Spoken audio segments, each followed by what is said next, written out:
What's up, everybody?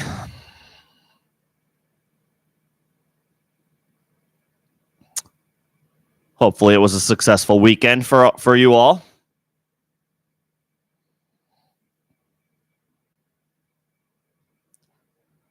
As we move on to week 5, there's plenty to get to. Plenty of new updates, plenty of new things to discuss. Obviously, we've got waivers today, some of the top ads in general, and then, of course, we can discuss any potential ads that would specifically help your team more than others over maybe just the general consensus on who the top ads are this week. We could talk fantasy landscape. Devontae Adams requested a trade today, so we can get into that, what the potential fantasy fallout would be, and obviously what the ideal landing spots would be for him. And as always, your questions, if there are any, which I assume there will be.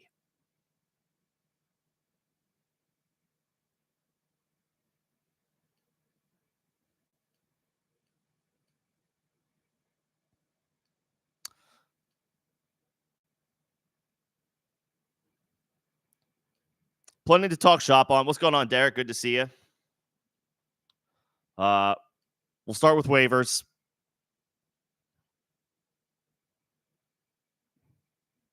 And things to remember. I'm sure most, if not all of you, are aware, but just throwing it out there. This is we officially enter the bye week stretch now, started in week 5 with 4 teams on bye. So that is something to obviously account for. We're starting to get into that. We have started that portion of the season. We're also starting the London games, the international games this week. Well, Brazil obviously was a week 1 game, but we've got the early Sunday games, I think, for 3 straight weeks 5, 6, and 7. So the Sunday start sit streams are probably going to be a little bit more difficult to hold. I assume you guys will be, watching the games. I certainly will be as well. So that one might be a little bit more touch and go. I may just make myself available in Discord during leading up to the Sunday slate those weeks, this week, next week, and the week after, because of the international games starting early. And we can, maybe go a bit longer during the Saturday start-sit streams to sort things out for your starting lineup. We're not going to start, I can give you overarching thoughts on start-sit questions today, but again, I do tend to encourage people to come back on the weekend when we have practice reports and all of that good stuff. It's just too early in the week to determine certain things. Injuries were picked up. We're still waiting on news from guys like Rashee Rice, the severity of Jonathan Taylor's ankle sprain. There's a lot unknown at this particular moment in time. Guys that could potentially come off the PUP list: Nick Chubb, Jonathan Brooks, Clyde Edwards-Helaire, that could potentially impact backfields to some degree. Maybe not this week, but within the next couple of weeks. So there's a lot to wait on as it pertains to your starting lineup. But with bye weeks and the London games, the international games, there's a game in Germany as well, not just London. Just time to be extra diligent, with a little bit more to navigate between, players being off. And also, I don't know that I can necessarily, I don't know how many people will want to pay attention or follow along to a start-sit stream while a game is happening. So the Sunday morning start-sit streams will be a little bit more difficult to run for the next couple of weeks. So if you need me, or if you need other avenues to get a hold of me, feel free to join the Discord if you're not already a part of my Discord. Second link in the description of this live stream.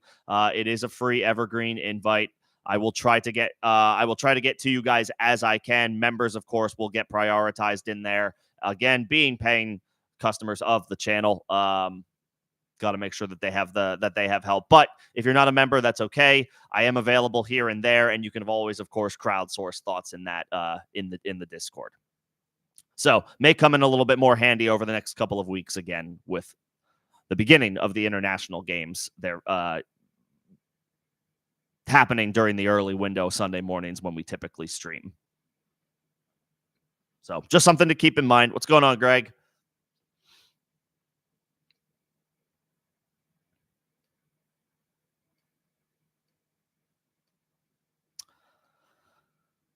I'll do my spiel as it pertains to the channel, just so that everybody's aware, whether you are new or have been around the block. Just as a heads up and or a reminder, in the chat, members will get first priority as far as their questions asked and comments responded to. That is a perk of being a member of the channel. You can find more details on the first link in the description of this stream and all videos and streams on the channel.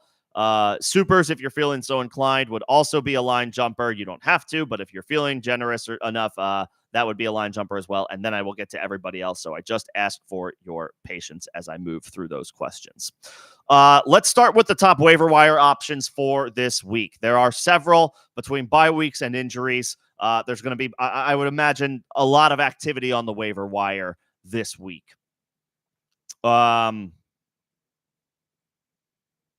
The top option, generally speaking, obviously, if you're robust and stout at wide receiver, you may not need a wide receiver 5 or so, just because you're not going to need to rely on them. But if you're hurting at wide receiver, and I think he's the top waiver wire ad this week, regardless, as like an overarching thought. Dontavian Wicks looks like an excellent ad. I'd be looking at anywhere from 15 to 20% of my FOB.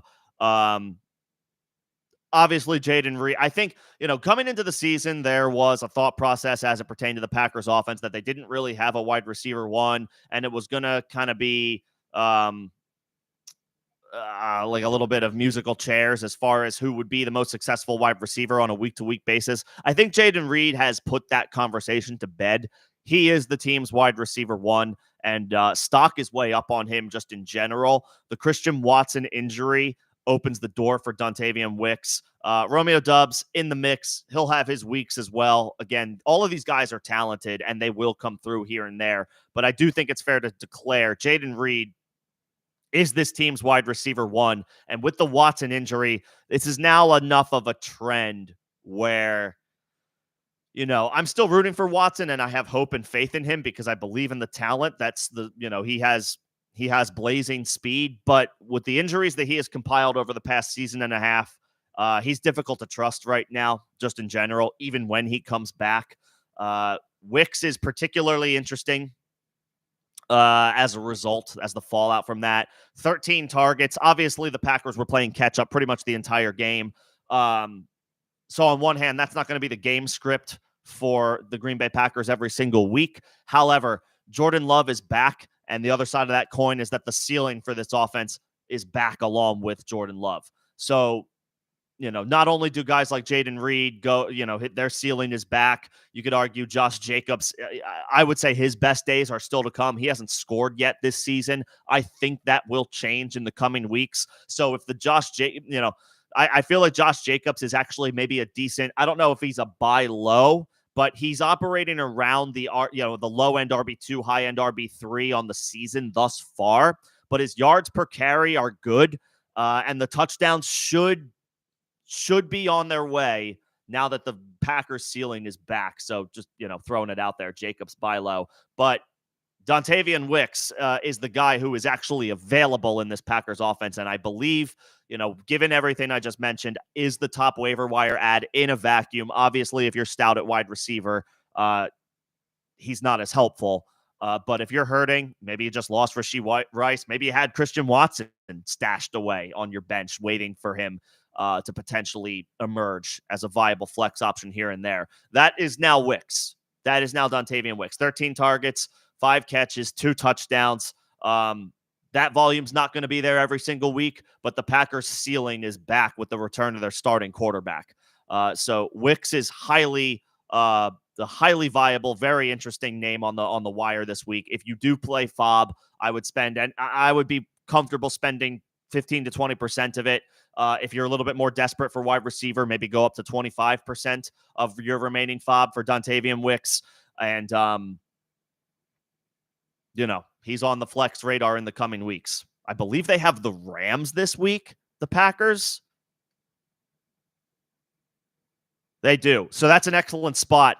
I mean, you're targeting the Rams defense in all formats with every player you have. They are a run funnel and a pass funnel right now. Not a good defense. So Wicks is firmly on the flex radar this week with wide receiver. I would say he's a wide receiver 3 with potential low-end-ish to mid-range wide receiver 2 upside, given this matchup and Christian Watson missing this week unquestionably.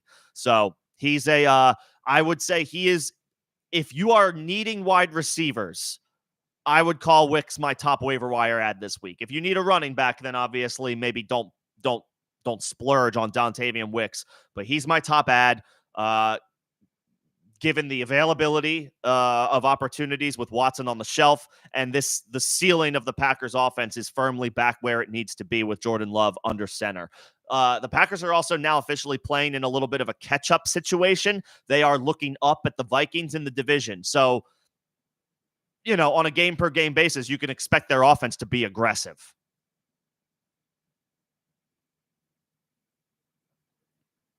I like Wicks over any other wide receiver options. Leggett is the I hope I'm saying that name correctly. I feel like I heard it pronounced differently, but over on a broadcast over the weekend. So I haven't heard his name spoken yet, which maybe isn't great on my part. But we all know who we're talking about.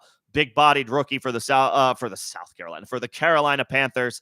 I mean, he would be right up there. It's like him, Dontavian Wicks, and Wan'Dale Robinson are the wide receivers to target on the waiver wire. I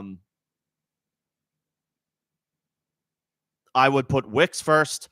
I think I would put Leggett second, and I would put Wan'Dale third. But the gap isn't too big for me between 2 and 3. If you prefer Wan'Dale, I understand. He is firmly a target hog, second behind Malik Nabers. And I haven't looked into this recently, but Malik Nabers sustained a concussion last week on Thursday night against the Cowboys. It's a distinct possibility, unless there's been some glowing update that I missed, that Nabers has to miss this game coming up this week against the Seattle Seahawks. I've not seen, no new updates.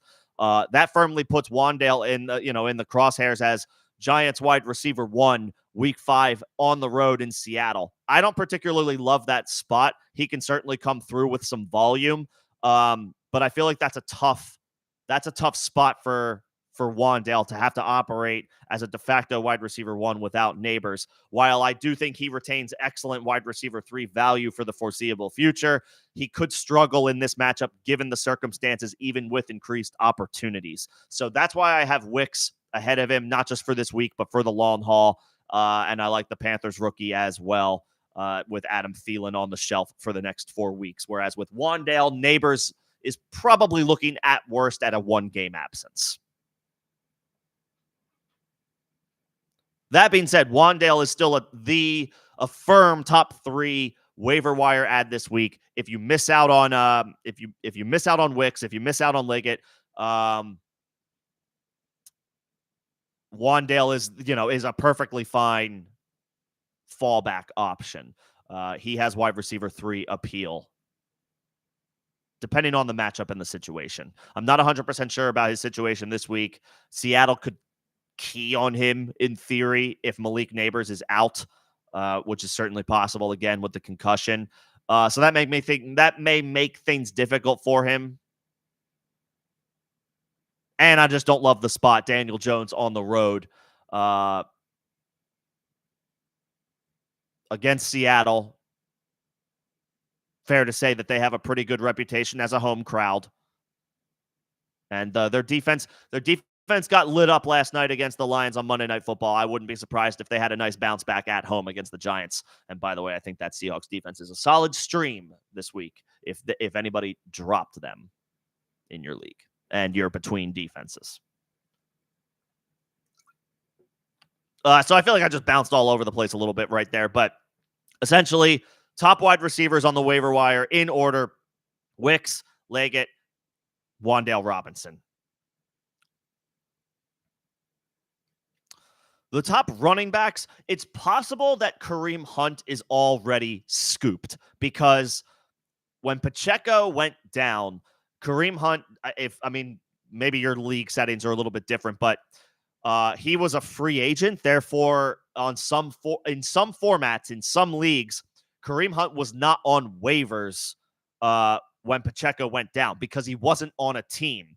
He was a free agent in the NFL. Therefore, he was a free agent in your fantasy league. to be that capable of being scooped up at any time. I think that was the case on some sleeper formats. Maybe not the case in like Yahoo and ESPN leagues. But even still, after the fact, Kareem Hunt may have gotten scooped even if he was on waivers after Pacheco went down. So Kareem Hunt may not be widely available. Maybe he's available in 40 to 50% of leagues, but he's not going to be widely available the way that the guys I just mentioned at wide receiver are likely widely available. But if Kareem Hunt is out there, great, and you're in desperate need of running back, it looks like at least for the next couple of weeks, this could be his backfield. I don't know that they go back to Carson Steele in any capacity after he fumbled. We've seen running backs fumble, and they eventually get an opportunity to get back out there. But Kansas City really didn't play Steele at all after it happened. So what his future looks like as far as his role on offense is murky right now. Clyde Edwards-Helaire also potentially comes back. He's slated to come off of IR and practice. I don't know if it's this week or next, but his return is close. I don't know what Clyde Edwards-Helaire gives you at this point in his career. He may just be an annoying thorn in the side of Kareem Hunt. And then Samaje Perine is obviously somewhat still in the mix. Ultimately, this looks like it could be a gross backfield, but I guess now definitively you have to go with Hunt as the guy that you would expect to get, a decent number of opportunities, considering they just brought him in and it took 1 week for them to give him most of the opportunities. Steele started the game, but obviously his leash was pretty short, indicated by the fact that it took one fumble for them to pretty much not use him again.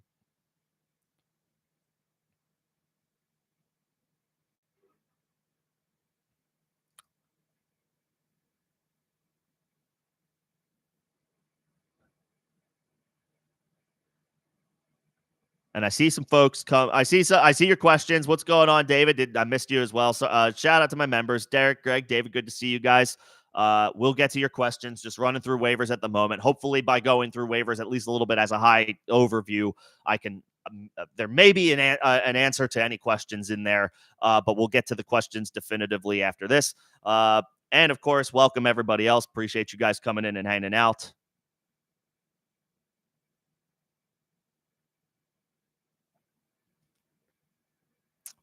And I forgot to put up my poll. I do ask whether you are a member or not. If you guys are enjoying the conversation, the dialogue, you may not determine that right away, and that's okay. Maybe you need to feel this out and feel if this is for you. I'm sure I'm not for everybody. But if you are enjoying the engagement, the dialogue, the conversation, I do only ask that you like the stream for algorithm purposes. That helps me out at the bare minimum. Appreciate that in advance.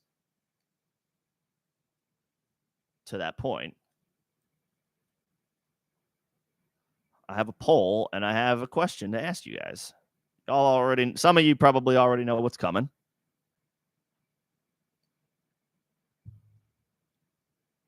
And now we're off and running. All right. Got the wide receivers and talked quickly about the Chiefs' backfield. Again, Kareem Hunt may not be widely available. It's possible he was scooped off of, independent of waivers prior to him signing with the Chiefs when the news was breaking that they were potentially interested in bringing Kareem Hunt back, or that he was in for a visit before he was signed.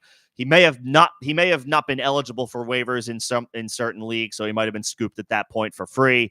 And even after the fact, he may have already passed through waivers and been claimed. So he may not be available. If he is not available, or maybe you're not interested in him because you're concerned about what that Chiefs backfield might look like because it's murky, Trey Sermon is a viable pickup as well.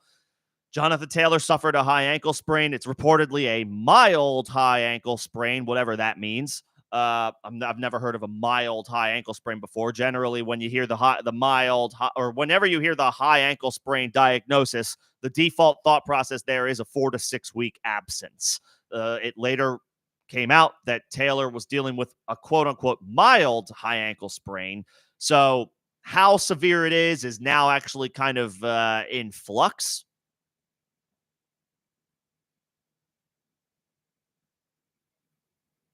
So we're going to have to see what the practice reports look like. I can't imagine Taylor plays this week.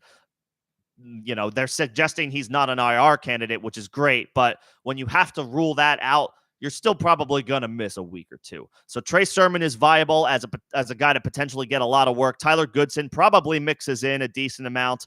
But Sermon figures to get first crack at lead back opportunities for the Colts. I believe they have a spectacular matchup this week. Are they playing Jacksonville in week 5? They are. It's on the road, so it's slightly more volatile, and it's a division game. Division games are wonky. There's no guarantee. You can't necessarily look at the numbers and say, oh, well, they're going to run through that run funnel. Not if it's necessarily a division opponent.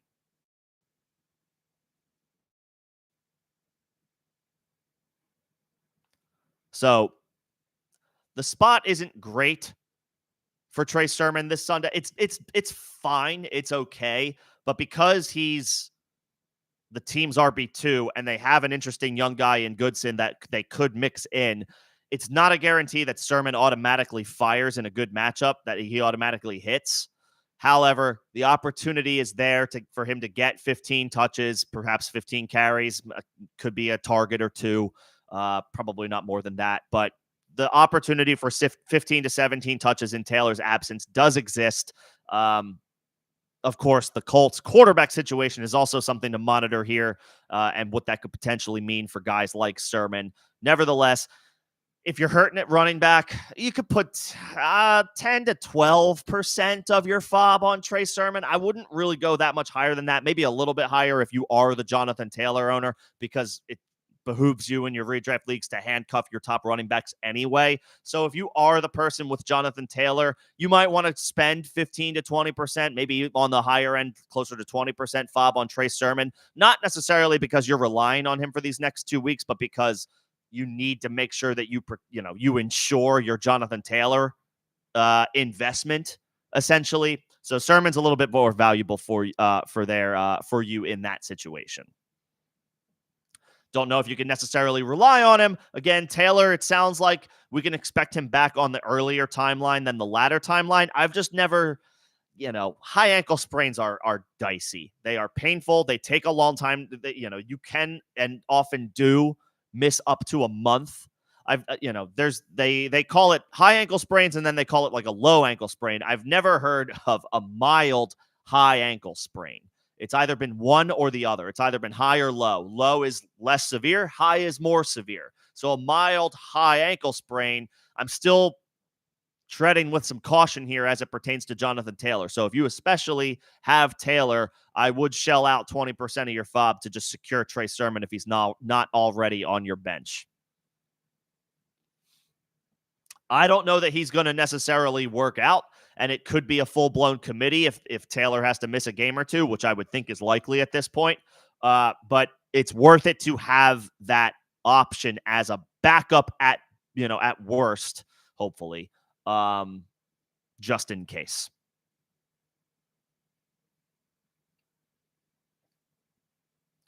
Other options include Alexander Mattison and Roschon Johnson at running back if you want to go a little bit more bargain hunting. Alexander Mattison has earned more snaps. That comes from the horse's mouth. Antonio Pierce mentioned as much. And hell, I don't want to get totally in the weeds on like what happens if Davante Adams gets traded. He reportedly requested a trade from the team today. How much truth there is to that, we'll see. What comes of it, we'll see. But if he's gone, then you already know a yeoman's share of targets now becomes available in this offense. Madison already was operating as the pass-catching back. Now they want to get him more opportunities, which makes sense because Zamir White, no offense, but Zamir White ain't it. He's not cutting it. He's not a starting running back in the NFL. We can stick a fork in him. I was doing it last week. This past week only confirmed it. 17 carries, 50 yards, lost a fumble. That's awful. No matter how you slice it, Zamir White is not it.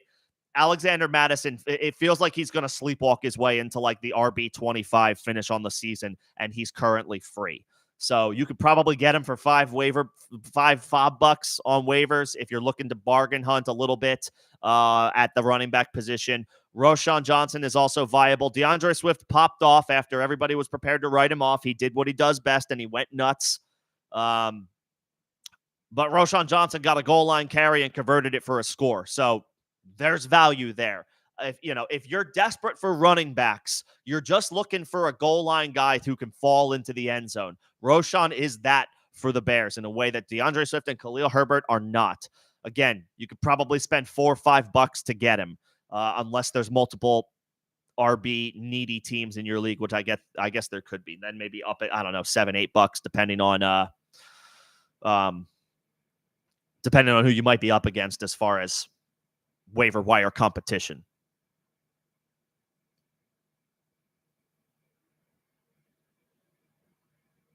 So, at running back, and then of course there's Justice Hill, but if as well, he's a little bit more. He's clearly involved regularly in this offense.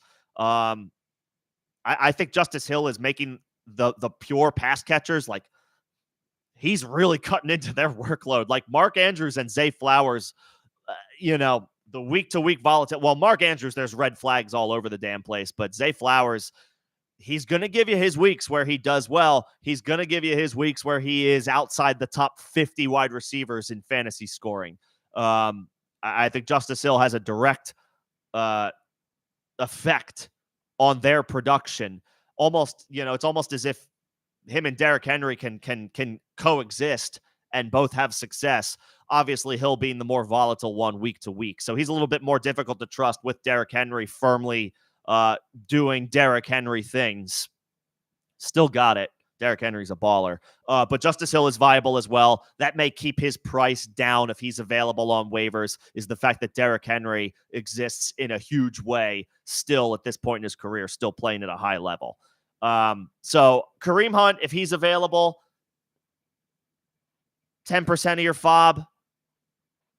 Looks like the favorite to lead this Chiefs backfield, even if Clyde Edwards-Helaire is able to come back, although it is in flux.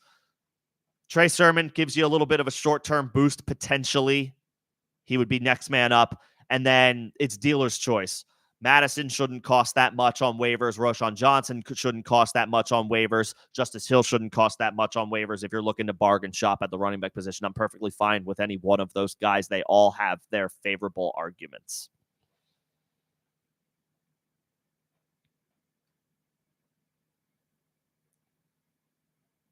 And Tank Bigsby. He looks explosive as well.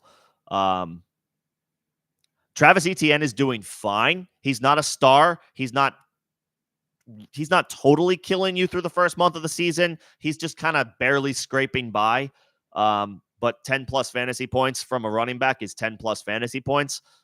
Sometimes there are absolutely a lot of like beggars can't be choosers right now in fantasy football, given the state of the state. So if you have ETN, there's a decent chance that you could do worse. But Bigsby absolutely cuts into his work.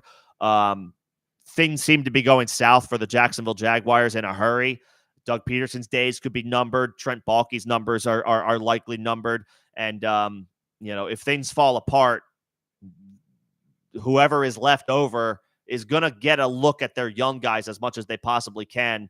That includes Tank Bigsby. So he could be headed for an expanded role in a disaster situation, but a young running back hungry to prove himself, that could work out as well.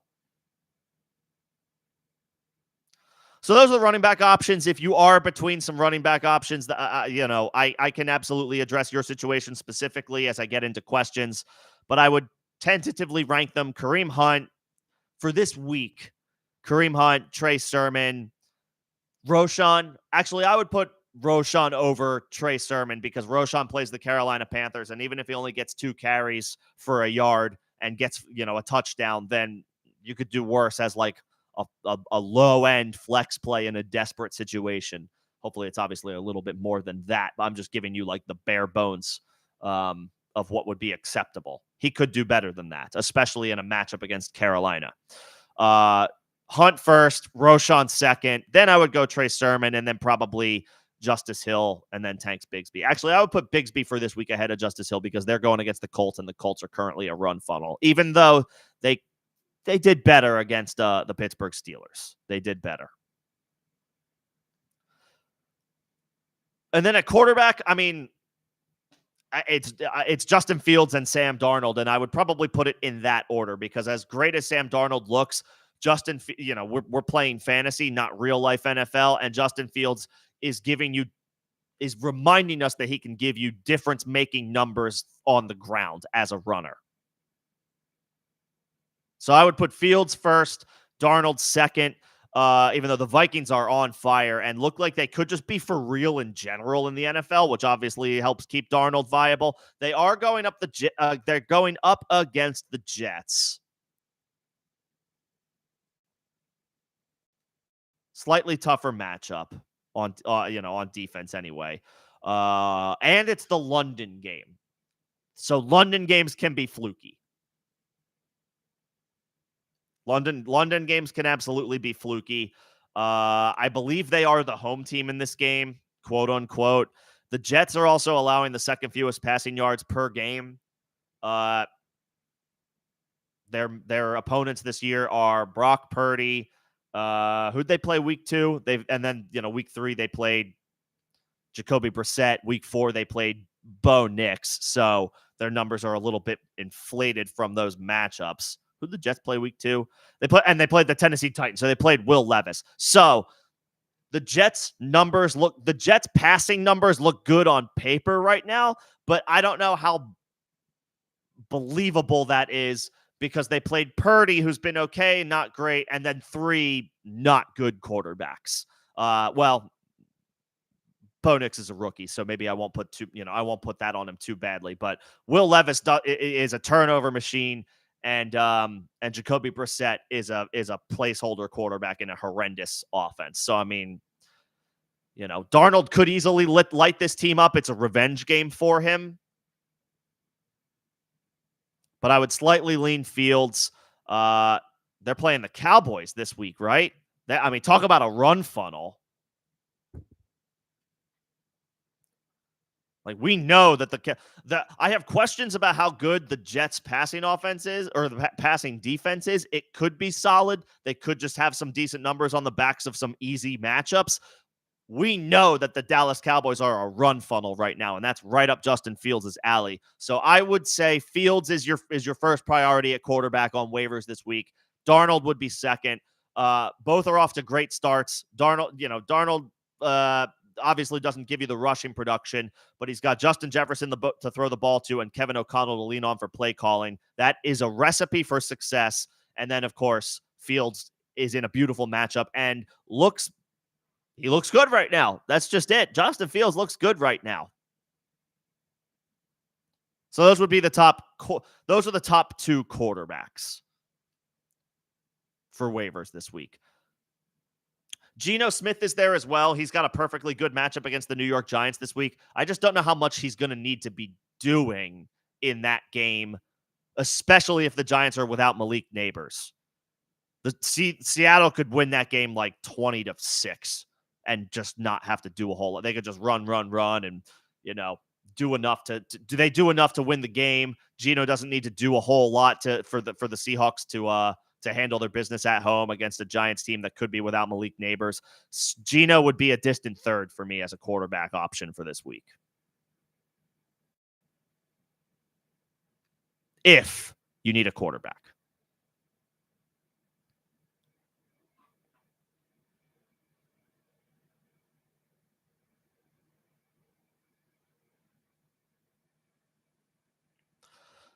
Okay, those are the top waiver wire ads I have. Fields and Darnold at quarterback. Hunt, Roschon, Sermon, Tank Bigsby, Justice Hill for this week. In that order for running back. Dontavian Wicks, Xavier Leggett, and Wan'Dale Robinson, top 3 wide receiver ads in that order for me. Josh Downs is up there as well. The problem with Josh Downs is who's the starting quarterback going to be? If it's Joe Flacco, I feel good. I hate to say this, but if it's Anthony Richardson, I feel less good. So that's in flux. Downs is a talented player, but his situation is murky and unknown. But what we do know is when Anthony Richardson is healthy, he's going to be the starter. How frequently that will be the case, that's a question that honestly only Anthony Richardson can ask at this point. So I like Downs, but he would be fourth for me, pending who the quarterback is. He moves up to third over Wan'Dale this week if we know that Flacco is playing and that Malik Neighbors is out for the Giants. I think that would actually be worse for Wan'Dale than it is good.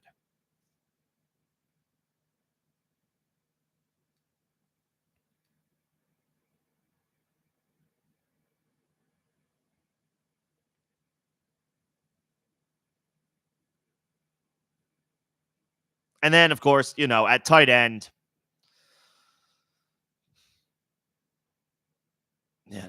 Ty Conklin, Zach Ertz, I guess Colby Parkinson, the same names. Noah Gray. Noah Gray could be a decent, $1 ad at tight end with Rashee Rice going down. Somebody's going to have to pick up the slack in the Kansas City offense.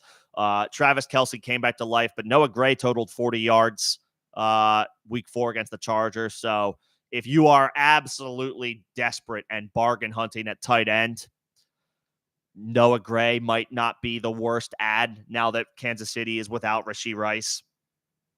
You could throw $1 on Noah Gray. You could either throw $1 on Noah Gray if you have FOB, or you could just let him pass through waivers and pick him up for free after waivers clear. He's not a bad option as a deep dart throw if you're desperate at tight end, which a lot of people are.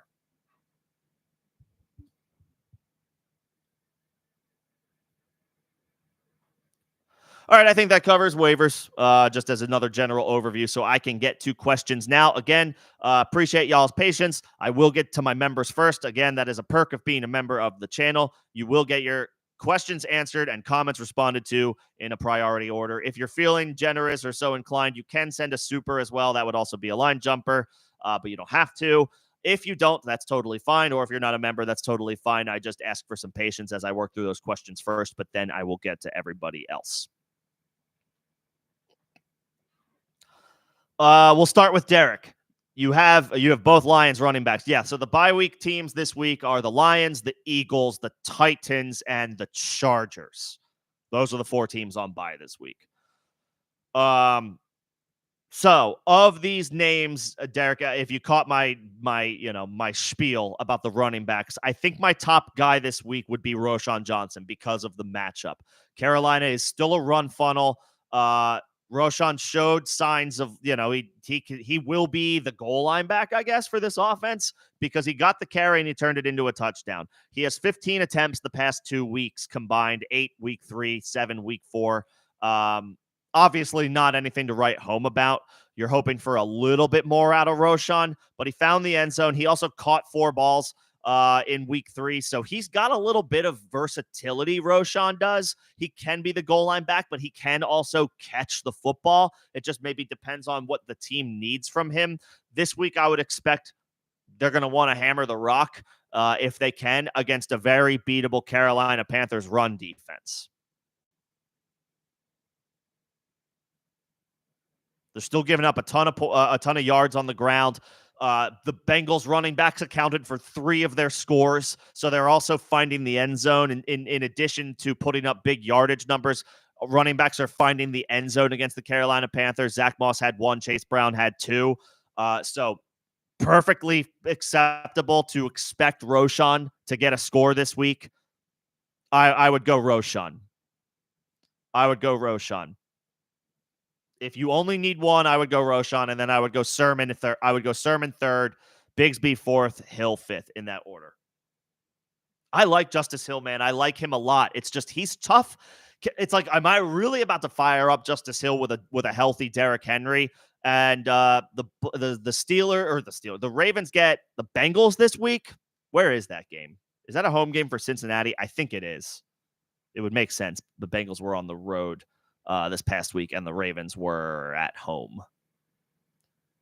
So it's certainly possible that Justice Hill is needed as a if the Bengals can keep their foot on the gas on offense, which we expect a Joe Burrow-led offense to do, then yeah, Hill figures to mix in. Maybe I do prefer him over Bigsby just because the default there is I trust a Ravens offense way more right now than I trust a Jacksonville Jaguars offense. I would still put Roschon second because that's how good the matchup is. Cincinnati's not a bad matchup either. They are currently getting gashed on the ground. But Carolina is a little worse. And I obviously, who do you trust a little bit more on a week-to-week basis? Derrick Henry or DeAndre Swift? Not to put DeAndre Swift down after a good week, but let's call a spade here. Justice Hill feels a little bit more volatile week to week than Roschon does, given who's ahead of both of them.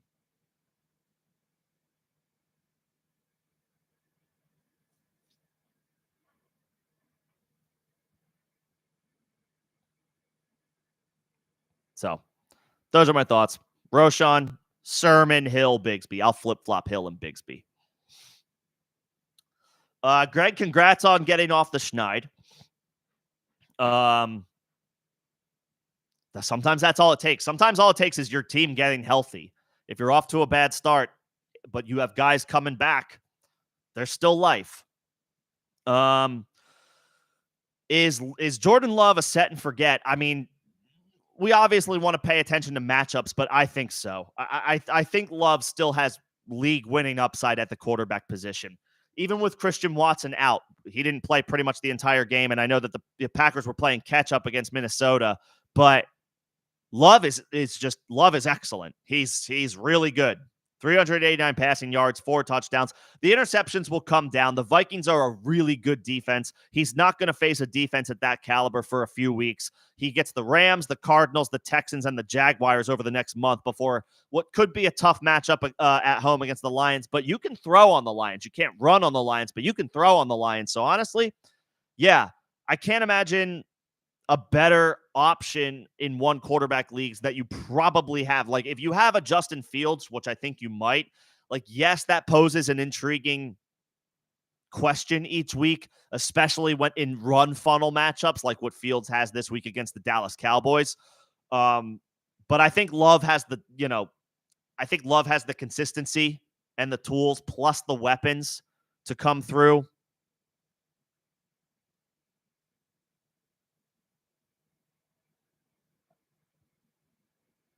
And you're hoping as the weeks go on with Jordan Love, he's not going to give you Justin Fields rushing production, but he gave you 250 rushing yards and 4 touchdowns on the season last year. You will take that from a quarterback like Love, who you expect to be like a little bit more of a prolific passer. You will take 250 yards on the ground and a few scores, like a handful of scores, 2, 3, 4 scores from a guy like Love. If he as he moves away from the injury that he suffered and he starts to feel more comfortable climbing the pocket, getting away from pressure, extending plays, and turning that into rushing yardage, I think Love is going to be just fine. I think Love is going to be just fine. I think he's your guy, and you just keep it moving with him. And you do have Fields. That's right. This would be a situation where I would do one of two things, Greg. You can keep both or trade one. Trade one. Like, you could probably get pretty damn good value for Justin Fields right now. When's the Packers bye week? Week 9 or 10? I literally just looked at it. 10. They have a week 10 bye. And then after the bye week, they have the Bears on the road, the Niners at home, Dolphins, Lions, Seahawks, Saints, Vikings. I don't love that playoffs. I'll be honest. I don't love that playoff schedule for Jordan Love. Fields has a week 9 bye and then gets Washington, Baltimore, Cleveland, Cincinnati, Cleveland, Philly, Baltimore. I don't love that playoff schedule either. I guess I would lean slightly Jordan Love, Greg. And, is there somebody who really needs a quarterback in your league? Dangle Fields. See what they'll give you. See what they'll give you.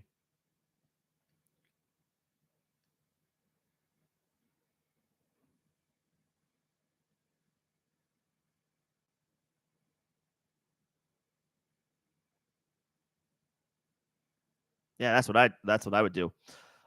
David, I think you're a new member, and I appreciate the support. It didn't pop up on the stream or in the chat, so I didn't notice right away. But thank you for the support.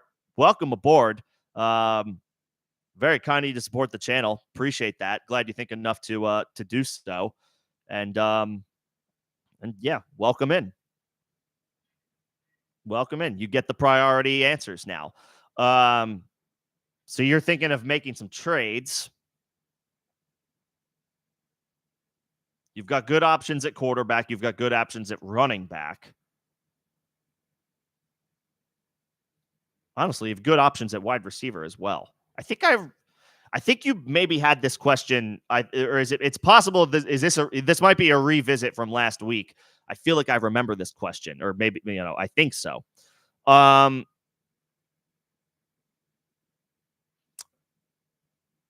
mean, you're free to you're probably free to cut Carson Steele, and it's mentioned right below.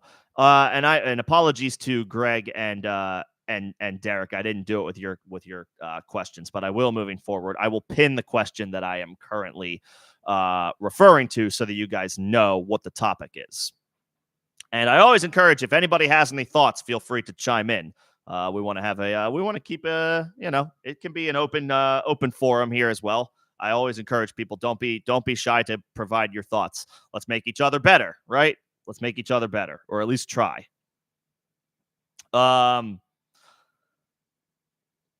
Your quarterback options are fine. Your running back options are good. You're not doing anything with Brees after a down performance. You're just you live with that and keep it moving. You're not doing anything with Bijan, and you're not doing anything with Algier since you have both of them. You're keeping both of those guys intact. Steele is droppable for another running back. You definitely want to pick up another running back. I mean, I would say the same thing I said to Greg, David. Is there a team in your league that could really use a quarterback? And I would dangle Dak. Like, my first thought would be, because you have Baker Mayfield, David, and you have Mike Evans. So I kind of want to start that each week. I want to start that stack each week. So my first thought is, does the person who have CD in your league, do they need a quarterback? Would they be enticed by trading for Dak and giving you maybe an RB3 or 4?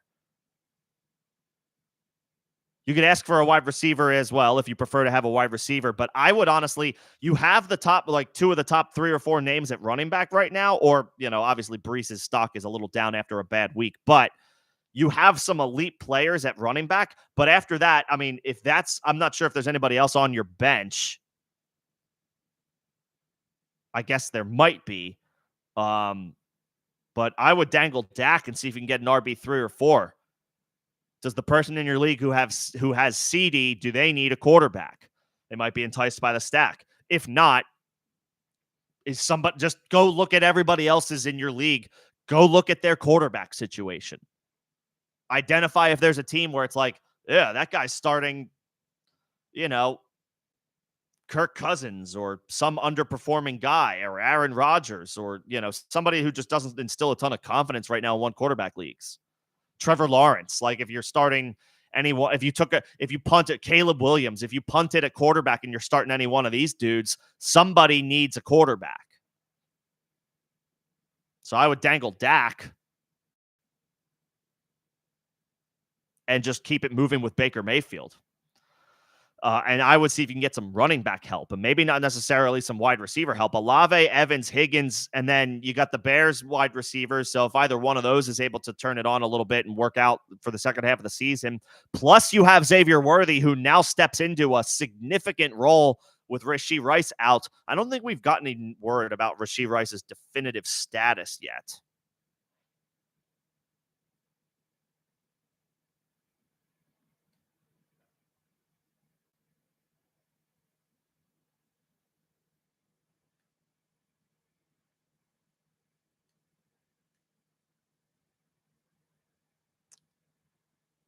Why can't I find him I can't find him in Sleeper right now.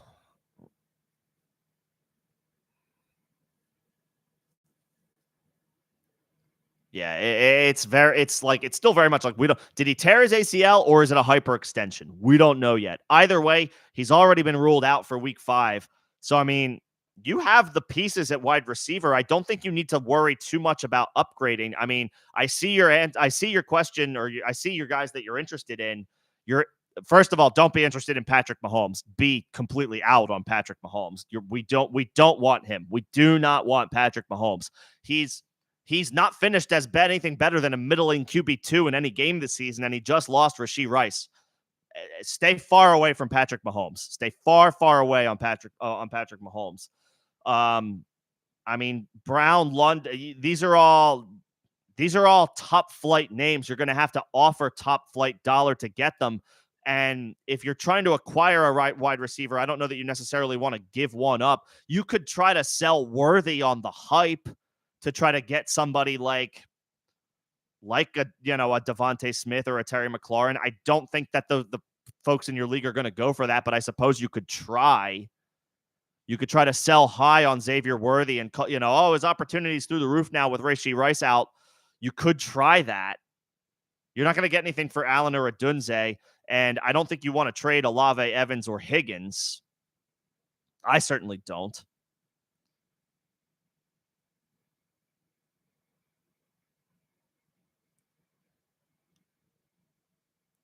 I mean, you could try to sell high, try to sell high on Xavier Worthy, package Dak. Try, find some,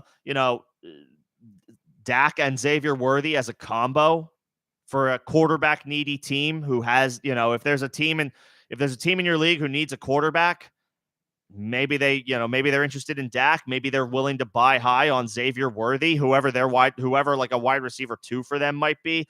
I would be, I'd be more interested, David, in acquiring some depth at running back.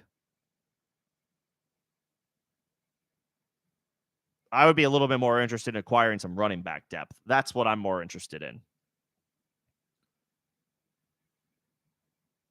So the player with CD has Allen, so they're not going to be interested in a quarterback. So find somebody in your league who needs a quarterback,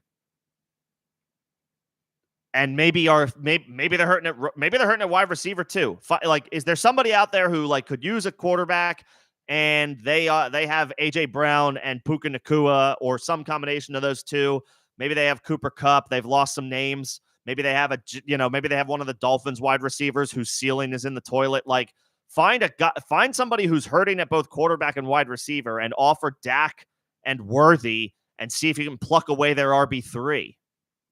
I would look for something like that, or hell, even an RB2 if there's a team who's good at running back. You want to get. It's like you have strong running backs until you don't.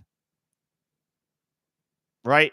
I've got great running back depth until I don't. Until one guy gets injured one week and another guy picks up an injury the next week, and then all of a sudden I had 4 guys that I feel confident in, and all of a sudden I'm down to 2. That happens in fantasy football all the time.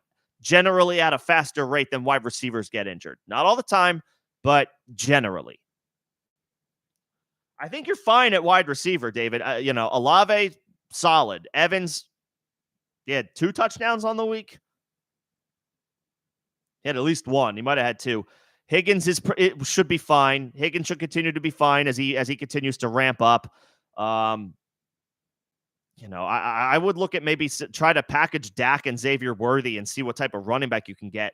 Or you could package those two to whoever has Devontae Smith, whoever has Terry McLaurin, whoever has a greater need at quarterback and wide receiver. Go to those people in your league.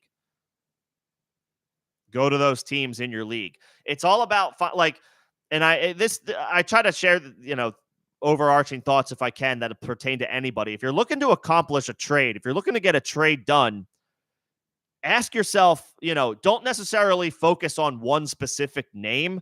Focus on where, go find the person in your league who you feel like could stand to benefit from the extra pieces that you have, and get something back that you could use a little bit more of. That's what you generally want to try to find. Find a person in your league who needs a quarterback and or a wide receiver, and maybe they have some decent running back depth, and see if you can pluck away their RB3. You could try to be aggressive and get whoever their RB2 is, depending on who it is, but that might be a little bit more difficult to get done in a one quarterback league. But like target a team's RB3 who could use a quarterback and or a wide receiver and dangle Dak and Worthy. That's what I would do. That's what I would do. And don't go after Patrick Mahomes. If you are thinking about acquiring Patrick Mahomes, don't. Don't. What are his numbers on the season? I can tell you right. I'll look at what they are definitively. I can tell you right now, they're not good enough. As it pertains to a guy like Patrick Mahomes in fantasy, they're not good enough. He is the quarterback 16 on the season. Generally, quarterback scoring is the same and or relative across all formats. He's the quarterback 16, and he's not doing any better in 6-point passing touchdown leagues. He only has 6 passing touchdowns and 5 interceptions. 6 passing touchdowns through 4 weeks. That's not good enough for a guy like Patrick Mahomes. You expect more from a guy like Patrick Mahomes. He's obviously like, if we're talking strictly NFL, just winning NFL games, yeah, there's no quarterback you'd rather have than Patrick Mahomes. But for fantasy football, there's a lot of quarterbacks I'd rather have than Patrick Mahomes. Do not try to acquire Patrick Mahomes. I'm not going to try to do it. You shouldn't try to do it. Nobody should try to do it. If you have Patrick Mahomes, you should be trying to get rid of Patrick Mahomes. Sorry to anybody who has Patrick Mahomes. But if you have Patrick Mahomes, you should be looking to unload. Well, it's too late now. His value's in the toilet because Rashee Rice is, if we get good news on Rashee Rice and we find out that it's just a hyperextension, and he's only out for a few weeks, and that gets Mahomes' value back up, like pounce. Try to trade him for whatever you can get, even if it's like a, Baker Mayfield, like what looks like a quarterback downgrade on paper. Get a better option at quarterback. Or maybe you have 2 quarterbacks in a 1 quarterback league. Maybe you have Mahomes and a backup. Sell Mahomes for, a running back or a wide receiver and just start the backup that you have on your bench. We should be looking to move off of Patrick Mahomes if we have him, and we have no interest in acquiring him if we don't have him.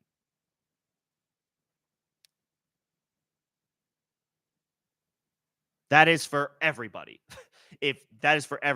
Do not acquire Patrick Mahomes. Sell him if you have him.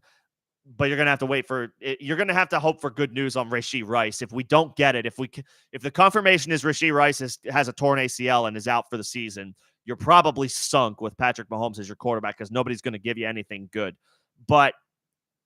And at that point, I would strongly, highly recommend you stream unless the matchup is excellent. And even then, Mahomes is just not delivering from a fantasy perspective. Could he any given week? Sure. He's Patrick Mahomes. He's the best quarterback in the NFL, but he's not putting up the numbers to support your fantasy team right now. Not yours, not mine, not anybody's. So hopefully that helps, David. Again, thank you for becoming a member. Much appreciated. Your support of the channel is not unnoticed. Very kind of you. I would get creative and, dangle Dak, dangle Worthy, see if you can sell high on Xavier Worthy now that he has potentially an expanded role with the Kansas City Chiefs. And he could do well, but he's a rookie. He's a 21-year-old rookie who is now tasked with being the team's wide receiver 1. That's tough. That is tough to ask of any rookie.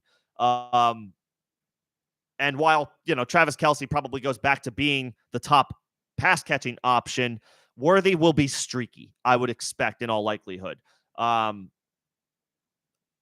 would try to sell high on him and just be, all you got to do is just, you play the used car salesman role. He's going to do great. He's going to take off with Patrick Mahomes and Rashee Rice out. And he could, maybe he will. But to that, if you can convince somebody, you can get a proven asset for an unknown one. That's what I would try to do. And if it's an RB3, great. If it's a wide receiver 3 or 2, great. That's what I would look at, David. Not necessarily any one specific name. See who you can help. See who stands to benefit from your extra pieces in your league, and vice versa. Who could help you with some running back depth, or if you're still looking at wide receiver depth, who has extra wide receivers that might be interested in a quarterback like Dak. But appreciate the support again. Let me know if you have any other questions.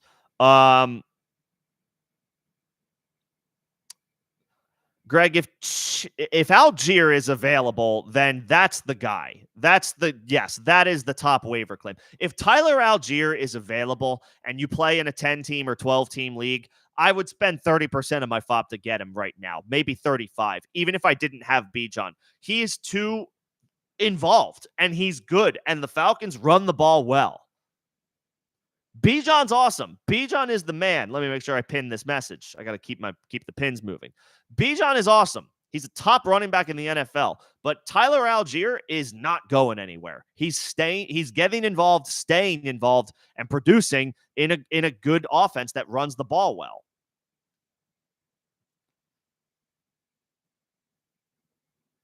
He's averaging 6 yards a carry. He's only like an RB4 or 5 right now, but RB4s and 5s need to be rostered. RB4s and 5s need to be rostered. And that's what Tyler Algier is.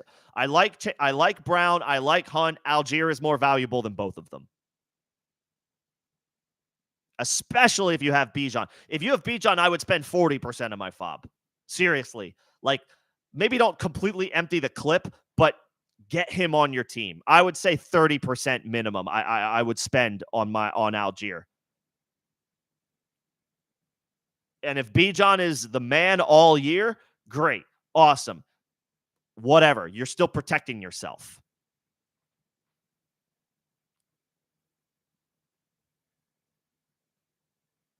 So yeah, Algier should not be on waivers. If you're in like a 6-man or 8-man league, I guess it's possible. 10-man leagues, 10-person leagues and up, 10-person leagues and up, 12-team leagues, 10-team leagues, Algier needs to be on a roster. 8-team leagues, maybe he's available. 8-team leagues are difficult to talk through because every team is loaded. I prefer 10 as a minimum. Honestly, I prefer 12 as a minimum, but I can go as low as 10. An 8-team league, I would be on Craigslist crowdsourcing for two more people. But that's just me. It's not everybody, but that's just me. Algier needs to be rostered in every format, in every league.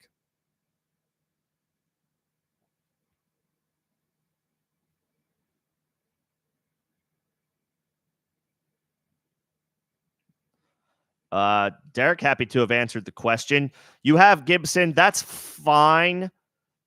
That's fine. But like, I would try to grab 2 of those 4 or 5 names if they're all available. I would try to get two of those 4 or 5 names if they're available. I would prioritize Roshan, and if you can grab Bigsby for a couple bucks or Hill for a couple bucks or Sermon's probably going to cost a little bit more because he's, Taylor is. I can't imagine he plays this week. They're talking about how he's not a candidate for IR. That's great, but like the fact that we're having this discussion, Taylor's probably going to miss a week or 2. So Roshan, Sermon, Hill, Bigsby. I would Roshan first, and then honestly, your personal favorite of the rest is where I would maybe put a little extra FOB into. But I would grab 2 of those 4 or 5 names to get to while you work through the Gibbs Monty bye week.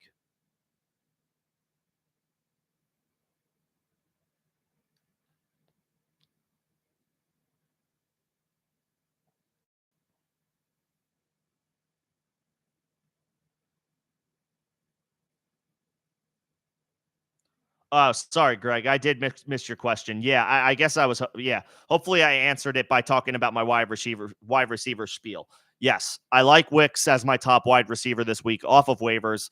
I don't know that I would drop Jawan Jennings though. Like, he's a name I think at this point that I want to hang on to. He only caught 3 passes last week, but he went for 88 yards.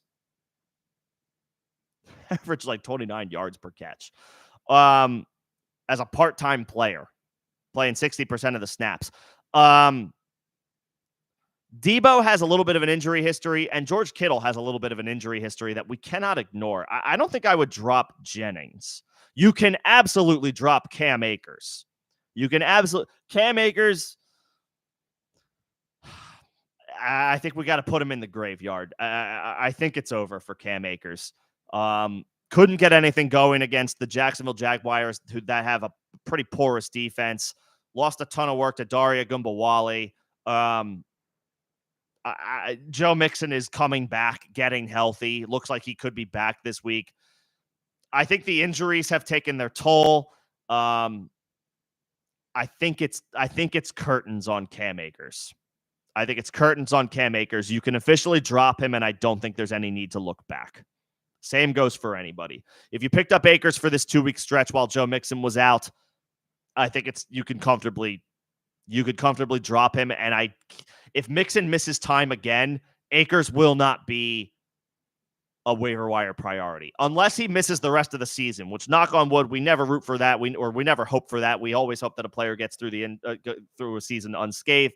But if anything happens to Joe Mixon, even if it's a long-term absence, at this point, Cam Akers hasn't given us enough to warrant keeping him rostered, even no matter what. Uh-oh. Hold on.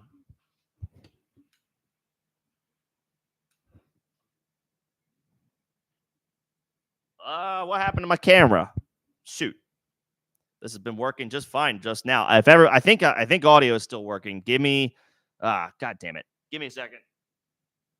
Yeah, everything looks good. I'm not really sure what the problem is.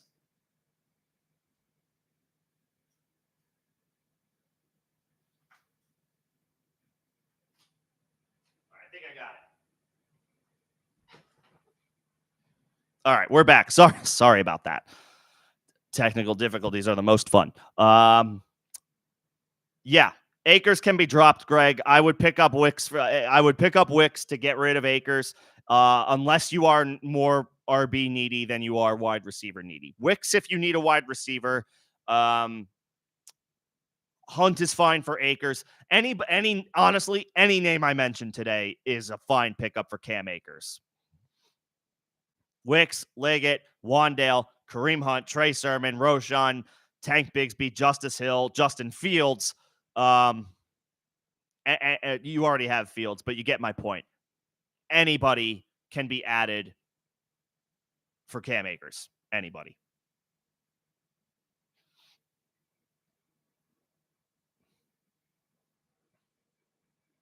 But I would pick up Wicks if you need a wide receiver. If Bucky is available, he's up there as well. He's going to continue to take work from Rachaad White in that backfield.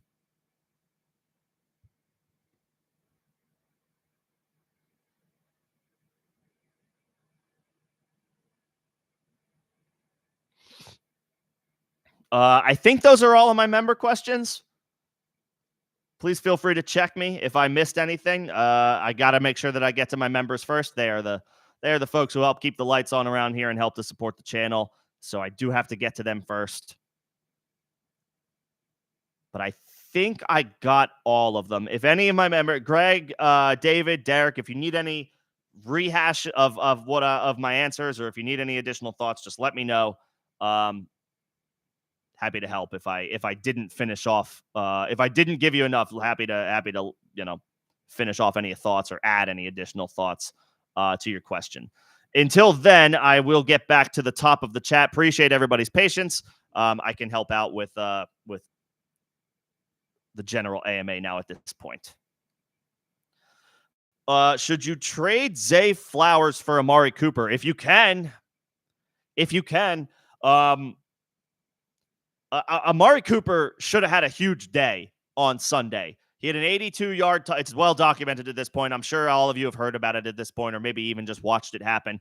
Amari Cooper had an 82-yard touchdown called back due to a holding penalty. He should have had a monster day on Sunday. That wasn't his fault.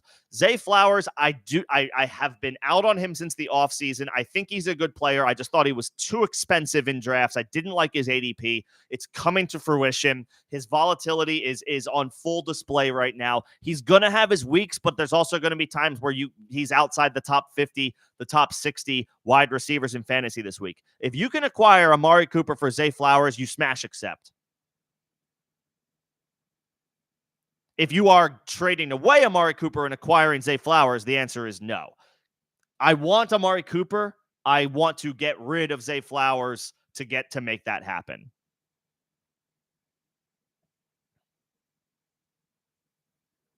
I want to get rid of Zay Flowers to acquire Amari Cooper 100%. Derek, my apologies. I missed your defense question, but I see that now. The streaming options this week are absolutely New England, absolutely Las Vegas. I would say Seattle is a good stream this week. If they were dropped, they might have been in your league because they played the Lions on Monday night. They were not a viable option last night, so it's possible they were dropped. I like Seattle. Any one of those will do. The Chiefs have a really good defense, and the Saints are officially sputtering, so that's not a bad spot. I'm inclined to say, because I think they're the best. A default or a deciding factor for me is like, how good is the team as a whole? Therefore, how likely it is. Is it? Do I expect them to win the game? I'll take Seattle. So if they're available, they would be my number one option. I would put, I guess, the Chiefs after that. If Seattle's rostered, then I imagine they're a hold because their opponent this week is a potential Malik Neighbors less New York Giants team. So if they're not available, then that's fine. I would probably put the Chiefs second because they're a good unit and I expect them to win football games. You like defenses that play with leads. Defenses that play with leads can play aggressively. We expect the Chiefs to be winning football games week over week, and against the New Orleans Saints, who are sputtering right now, I would say the Chiefs. I would then say the Patriots because they're a home team, and then the Raiders because they're the road team. All are fine options, but I would go the Chiefs first.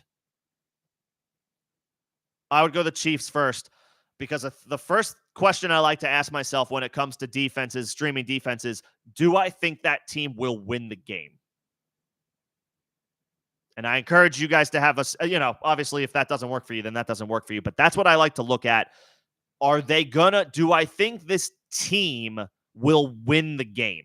If I think that the defense that I'm looking at to stream, if I think they're going to win the game, then I can feel confident that that is a defense that is more likely to play with a lead, and therefore they can be more aggressive. They can hunt, they can headhunt for sacks and turnovers. That's the opportunities and situations that we want. So the Chiefs are a good option week over week. They may not have like the big numbers every week, but when Patrick Mahomes is your quarterback and you expect to win games, plus they're a good unit, they should deliver for fantasy more times than not, especially at home. So the Chiefs would be my number one option, Derek. Then the Patriots, again, because they're at home, then the Raiders. Road division games can and often do get fluky. So, Greg, just to kind of like piggyback off of that, Seattle is my top ad this week because I think they have an opportunistic unit, especially at home, and they are going up against a New York Giants team that could be without Malik Neighbors. I want that matchup. I want the Seahawks at home against the Giants. They are probably a drop after this week for a little while. They have some bad matchups, but this week I want the Seattle Seahawks. I want the Seattle Seahawks. If somebody dropped them last week, which is totally possible because of the matchup they had last night against the Lions, I want to add Seattle. I want to add Seattle as my defensive stream this week.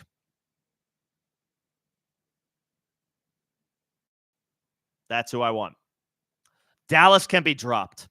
The Dallas Cowboys defense can be dropped. Not only are they a run funnel, but they just lost Micah Parsons and DeMarcus Lawrence to injury. If you are rostering the Dallas Cowboys, you no longer need to do so. That defense is they don't look good when fully healthy, and now they're not healthy. I do not want the Dallas Cowboys defense in fantasy. You can comfortably drop them if you have them. Drop them and don't look back.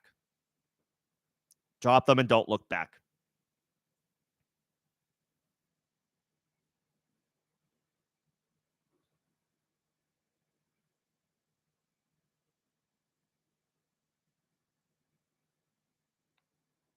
Yep.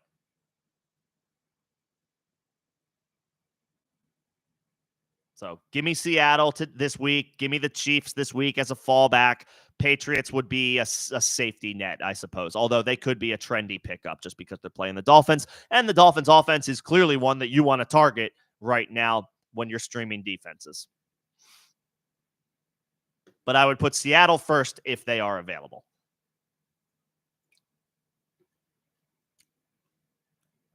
Okay, back up to the top. I think now I think I have all my member questions. But feel free to check me. Let me know if I missed anything.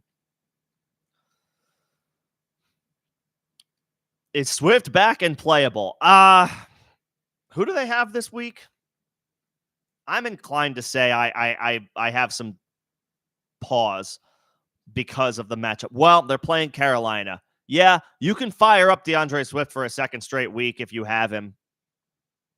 Against the Carolina Panthers, you can start any running back.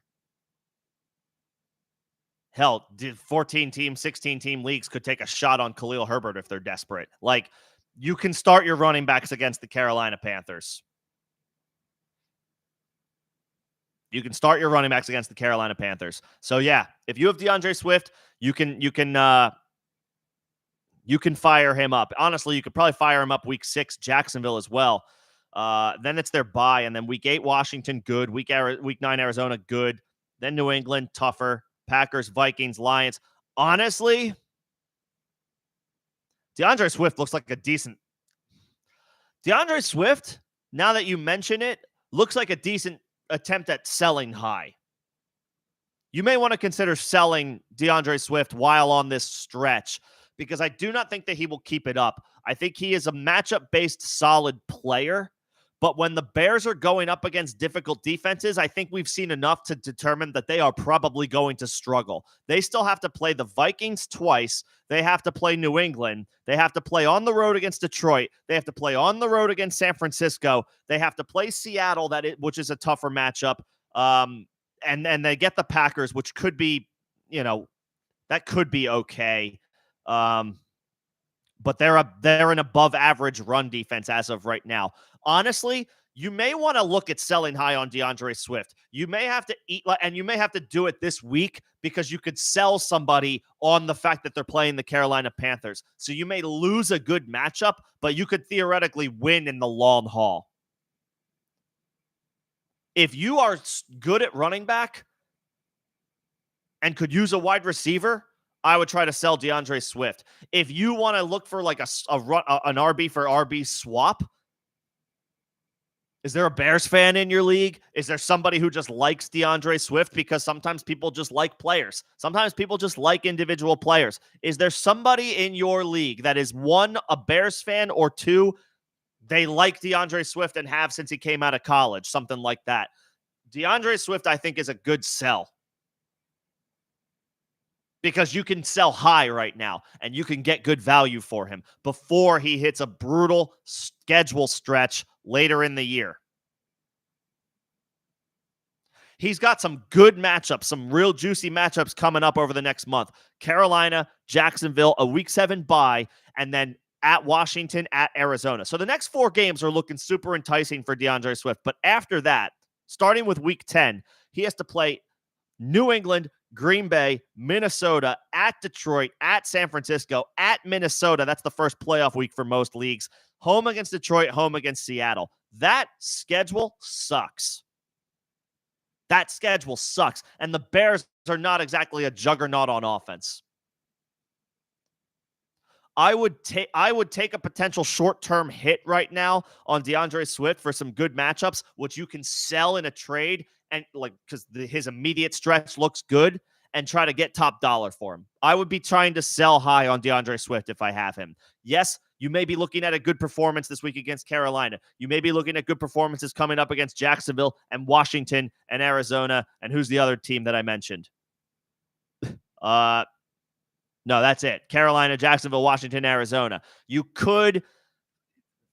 could make you feel like you have some buyers or some seller's remorse during those weeks. But I promise I would be willing to bet that in that second half of the season, that second half stretch, Those are some brutal run defenses that he has to go up against, and you're not going to be sad to not have him on your team.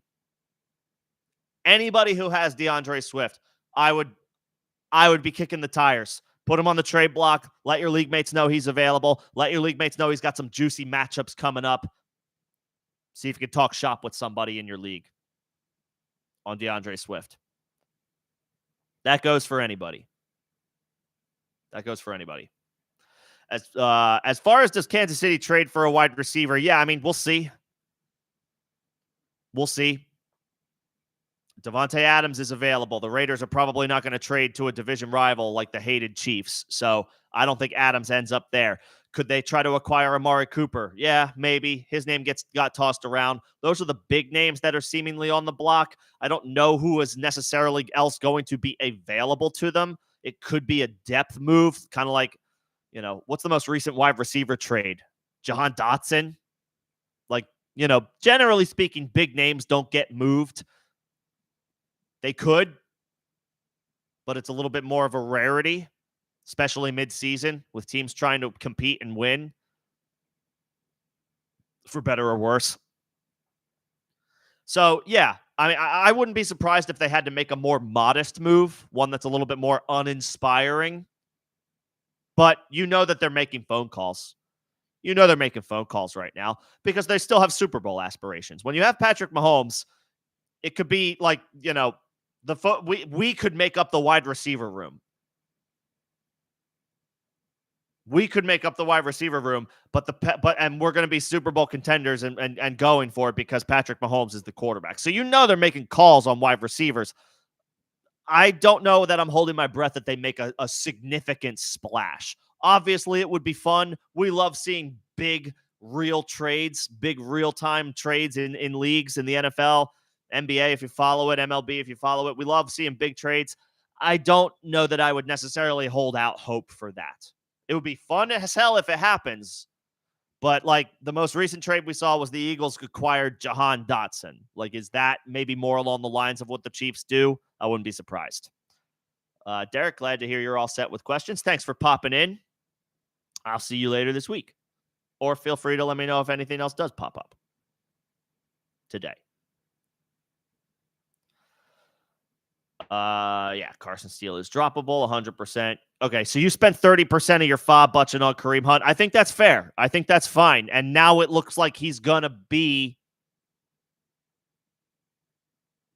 does he get 60% of the snaps and opportunities? That would be enough to warrant, worth having him.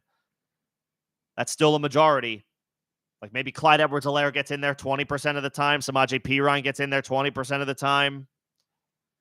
And they could alternate. The roles could alternate and flip-flop here and there depending on the matchups. We see teams do that all the time where you expect a guy to lead the backfield given the matchup and it's somebody else that they like better based on how their practice week went down, what they saw on tape, all that stuff.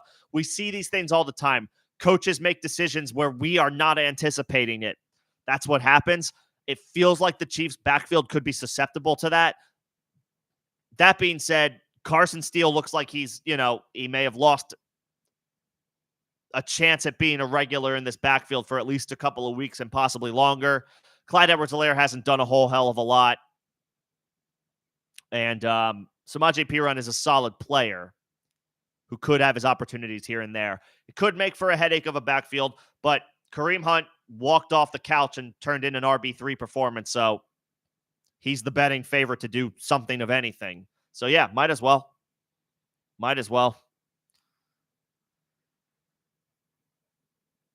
And I didn't even see I didn't even see this message. Yep, we're thinking on the same wavelength. I would try to sell high on Xavier Worthy if you can, if you're looking for an upgrade.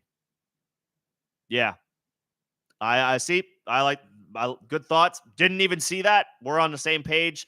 So David, if you're still in here, weighing your options, yeah, see if there's somebody who's willing to bite on Xavier Worthy's, stock up, even though he's unproven. Try to get somebody who is proven. Hopefully that helps. Nicely done. Appreciate the analysis. I'm in lockstep with that. This is a trade question. Josh Jacobs and Jaden Reed or Amon-Ra St. Brown. I'm banking on the Packers here. because it's a 2-for-1. Amon-Ra is obviously the best individual player in this trade, but Josh Jacobs, I think Josh Jacobs is a buy low for me relative to expectations. I feel like if the Jacobs owner is panicking, he's been okay, but not great. He hasn't scored a touchdown yet this year. He's not really catching the ball. I would be trying to buy Josh Jacobs.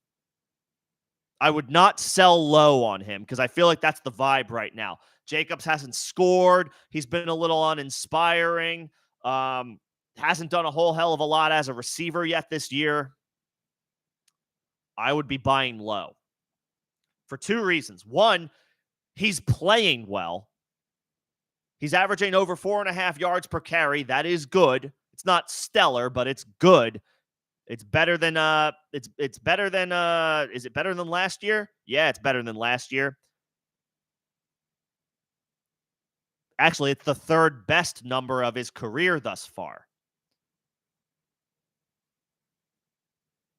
Josh Jacobs, from an efficiency perspective, he's having a top 3 performance of his personal career. This is his 6th NFL season. He's got his 3rd highest yards per carry through the young season so far. He's having a decent year. It just hasn't materialized yet because he hasn't scored a touchdown. The touchdowns will come. He's scored a minimum of 6 in every season, and Jordan Love is back. The ceiling for the Packers offense is back on schedule. I want Josh Jacobs. I want Jayden Reed. The ceiling is back for Jayden Reed as well. St. Brown is a great individual talent. I don't want to give up to, if you're acquiring St. Brown and you have to give up those 2 players, I don't want to do that. If that is what it takes if you are trading Amon-Ra, which might be a tough pill to swallow, but you could use some running back depth. Maybe this is a move to get some running back help and also pick up a wide receiver in the process. I want the Packers. I want the Jacobs and Reed side on this trade. I know this type of stuff can sound crazy because Amon-Ra was a first-round pick in drafts this year and is still excellent. But I want to buy Josh Jacobs and Jayden Reed. I want to buy Jacobs and Reed. I think the ceiling is back for this Packers offense, and I think the best is yet to come for Josh Jacobs. I think we can expect strong performances from here on out because he's already having good individual performances. The efficiency numbers are where we need them to be. Now that Love is back, the scoring opportunities will flow with it. And ditto for Jayden Reed, maybe even a little bit more so because he's got his quarterback back. You know, obviously Malik Willis put out some super impressive performances in those 2 weeks, but the offense's ceiling was still not there without Jordan Love. Now it's back. I'm buying Green Bay Packers. I'm not selling them. I'm buying them.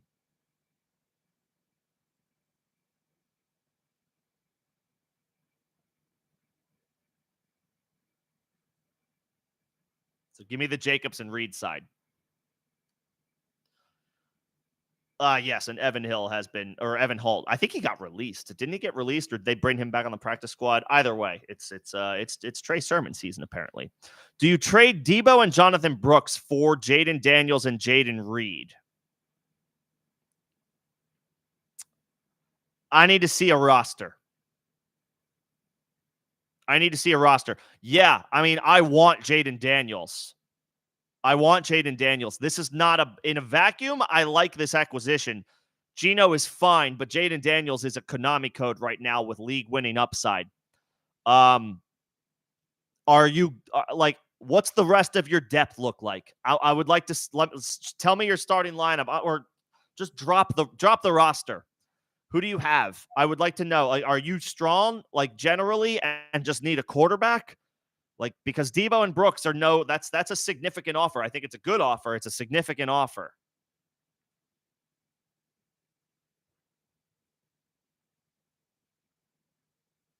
I would like to see the rest of that roster. Tentatively, I want to say yes, though. Tentatively. Debo and Brooks is a haul to give up, but Jayden Daniels looks like a league-winning upside option at quarterback right now, so I do want to acquire him. I'm not always trying to buy high. Jayden Daniels feels like it's fine to buy high. He's awesome. So, yeah. If you're still in here, drop your lineup or drop your roster, and just for some extra context.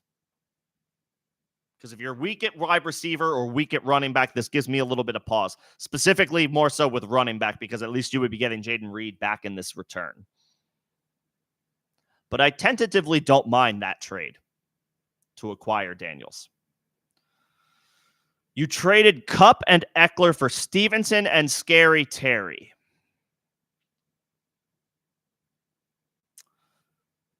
I would like this a little bit more if Ramondre Stevenson hasn't fumbled the football 4 times in 4 games. I don't think he lost every single one, but he's lost at least 2.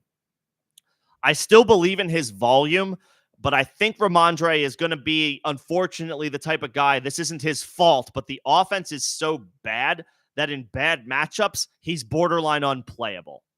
It's just going to be rough sledding for him. Even if he's able to get some work through the air, when the Patriots have some bad matchups, it's going to be more difficult for him. What's his schedule look like? He's had some bad matchups back to back. Miami, good matchup. Houston, good matchup. The Jags, good matchup. Jets, tougher matchup. Titans, tougher matchup. Bears, Rams, good matchup. Dolphins, good matchup. Colts, good matchup. Cardinals, Bills, Chargers, good matchup. That's the fantasy playoffs. Week 17 is less than ideal, but at least it's a home game. Okay. That's actually not a bad schedule for Ramondre rest of the way. That's actually not a bad schedule. Terry McLaurin, it could be finally coming together for him on a consistent basis. Again, Jaden Daniels looks like the truth. So McLaurin stands to benefit in a big way.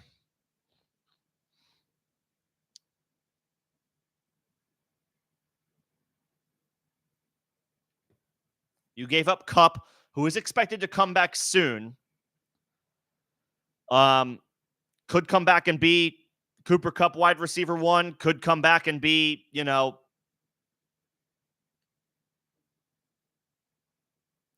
slow to warm up, dealing with this injury.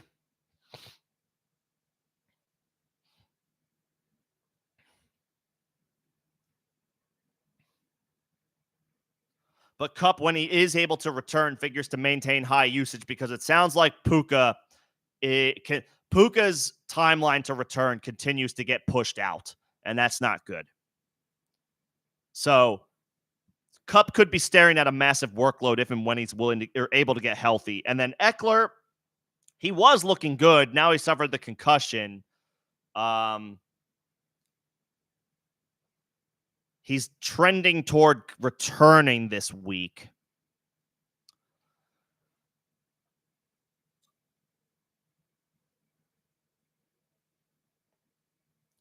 I think it's decent. I think it's decently fair. I wouldn't call you a runaway winner. I wouldn't call your trade partner a runaway winner. I think both teams did fine. The key here is, what does Cooper Kupp do coming back from this injury? If he comes back and he's healthy and he maintains the usage that he got week 1, then you maybe didn't get enough in return. But there is an injury. There's he's older now with it clearly officially an injury history. You got younger in this trade in all facets, so that's never a bad thing. And I like Stevenson's schedule. Stevenson's an upgrade over Eckler. I think this is solid. As long as you feel good about your wide receiver depth and you could use a running back, I think this is fine. I think this is solid.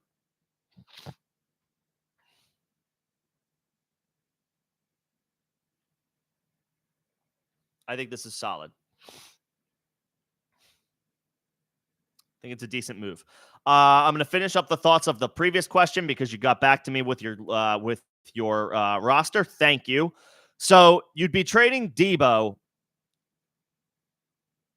You'd be trading Debo and you'd be trading Jonathan Brooks for Jaden Daniels and Jaden Reed. So your new wide receivers would be Jamar Chase, Jaden Reed, Jalen Waddle, and Jawan Jennings. And then your running backs would be the same minus Brooks, but you would add Jaden Daniels. Can you...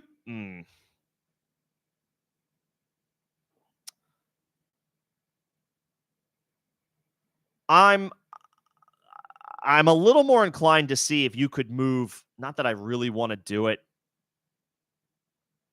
Could you trade? Hmm.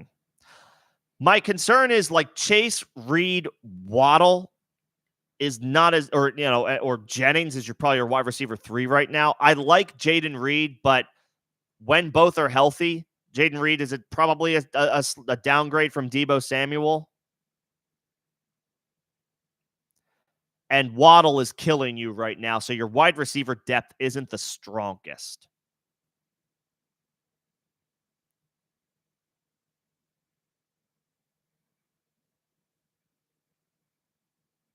So your wide receiver depth is not the strongest. I know you're getting a receiver back in the deal,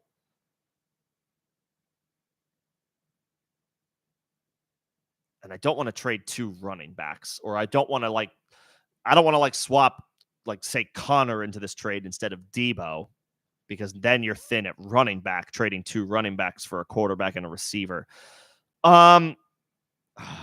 I need to think on this one, admittedly. I do not. It's a little. That's a little bit of a tougher pill to swallow because Jalen Waddle is really killing you right now, and your wide receiver depth is gonna take a bit of a hit going from Deebo to Jaden Reed. I like Jaden Reed quite a bit. I think he's a regular starter, but Deebo is a little bit more of a must start on a week-to-week basis.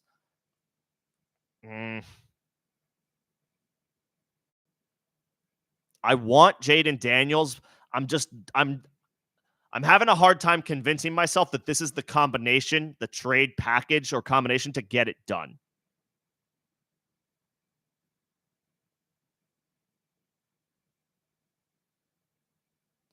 Could you give up like Brooks and I don't know, do they have Rachaad White? Could you offer Bucky Irving and get Jaden Daniels and like the last running back on their bench? So at least you get like if you traded 2 running backs instead of a running back and a wide receiver, could you trade Brooks and like Irving if they have Rachaad White, or maybe a Jerome Ford as a standalone guy for Daniels and one of their depth running backs? Or could you trade Brooks and, not that I really want to do this, but Aaron Jones for Jaden Daniels and get an even like better one of their options at running backs? I think that's what I would rather do. I think you need to keep Deebo because your wide receiver situation is thin.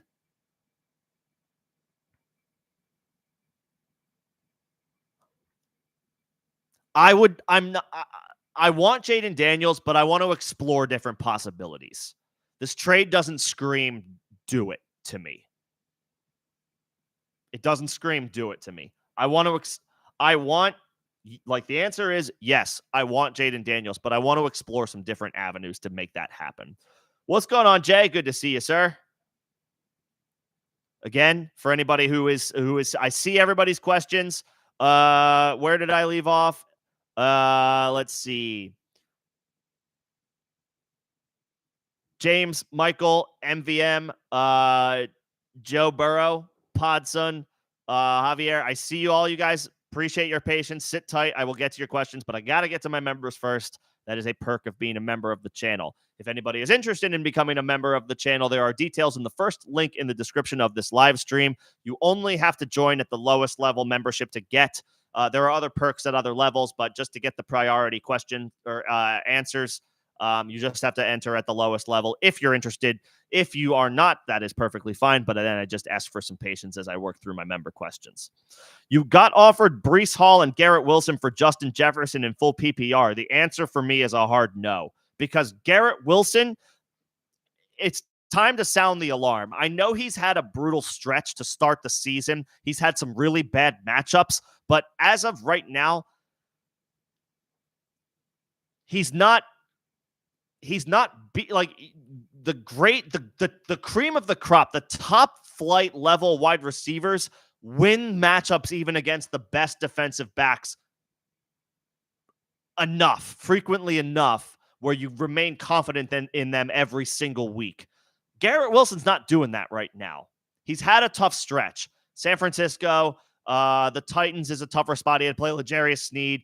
The Patriots on a short week, he had to go against Christian Gonzalez, and then this past week he went up against Patrick Surtain, who is shutting down everybody in his tracks right now.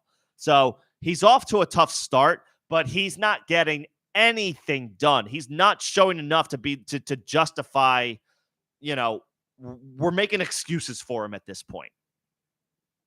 Justin Jefferson, on the other hand, remains one of the top 2 receivers in the NFL, even with yet another quarterback throwing him the ball. Whether it's Kirk Cousins last year or some combination of Nick Mullins or Josh Dobbs when Cousins went down, now it's Sam Darnold.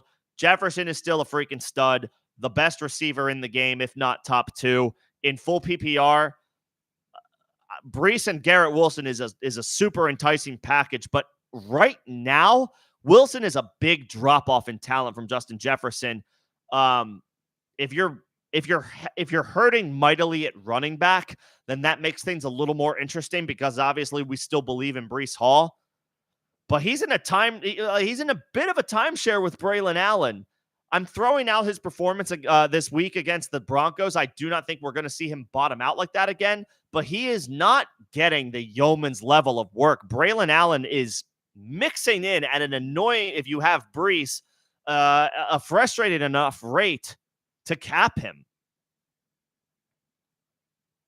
Braylon Allen's seen a third of the snaps or more in 3 straight games.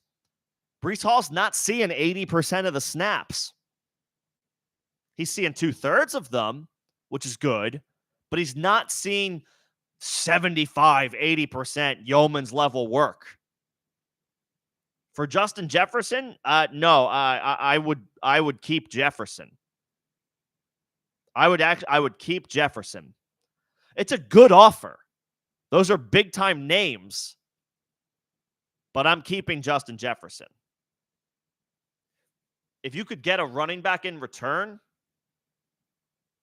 if you could dangle like a depth running back in this deal and get another good piece and do like a 3-for-2 where you're getting 3 really good players for the best player and a depth piece, that's a little more palatable. But I don't think I want to do this trade as of right now if I'm the one that has to give up Justin Jefferson. That's where we're at with Garrett Wilson. And honestly, that's where we're at with Breece Hall right now. Breece Hall has a Braylon Allen problem in a way that I don't think a lot of people were anticipating coming into the season. Braylon Allen is too talented for the Jets to not involve.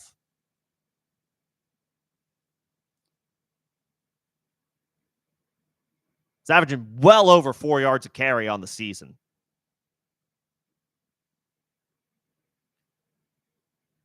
I don't want Breece and Garrett Wilson for Justin Jefferson. Imagine that. 2 guys that were first-round picks in a lot of one-quarterback drafts this year. I don't want them for one first-round pick. I think Justin Jefferson is the guy I'd rather have. Kind of definitively. That's where we're at.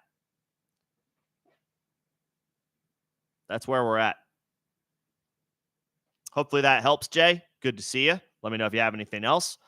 Back up to where I left off. Darnold or Fields this week. Yeah, so I think I kind of covered this without addressing this specifically in my waiver wire spiel off the top. If you are looking for more waiver wire specific thoughts, if you're just coming in, or if you're coming in late, waiver wires were the first. Waiver wire discussion was the first probably half hour of the show, so feel free to rewind if you're looking for some overarching waiver wire thoughts. I would say Fields over Darnold because he gets the run funnel Dallas Cowboys, and Fields can give you week winning upside with his legs. He proved that this past week against the Colts. He gets a great matchup against Dallas this week, missing Micah Parsons, missing DeMarcus Lawrence, and they can't stop anybody on the ground with those guys.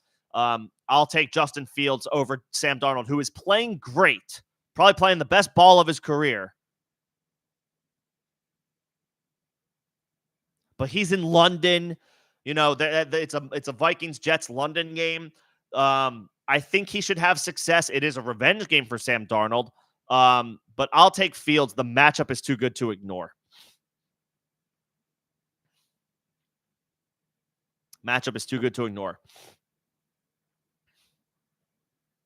So, yeah, Fields. Fields over Darnold. The matchup is excellent. Do you drop Braylon Allen for Alexander Madison? Would you be? Do you have Breece Hall? If you have Breece Hall, then the answer is an easy no. The Raiders get the Broncos this week, so I don't want to start Alexander Madison, even if he's getting more opportunities over Zamir White, which he should. But the Denver Broncos are killing it on defense. While I like Madison as a pickup in general, the Broncos are a problem. They have a good team.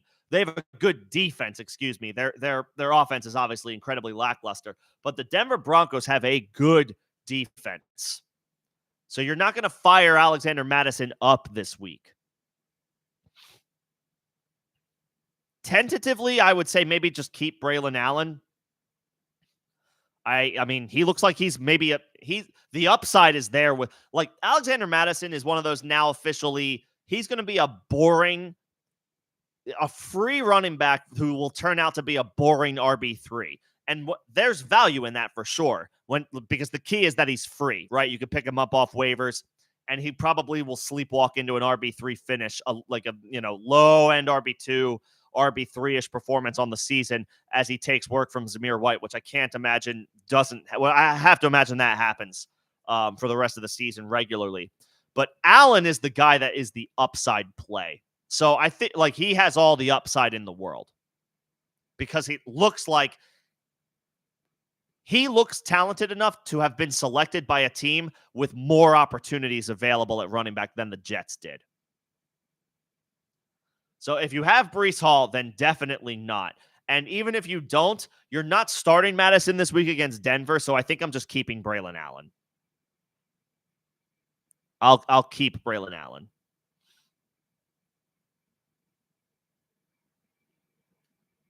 Give me the running back. Give me the rookie running back with the upside. Do you trade Jaden Daniels and Rico Dowdle for Mahomes and Achane? Hell no. Absolutely not. I don't know if you were here for what I just talked about. We are not acquiring Patrick Mahomes. Not today, not tomorrow, not the rest of this season.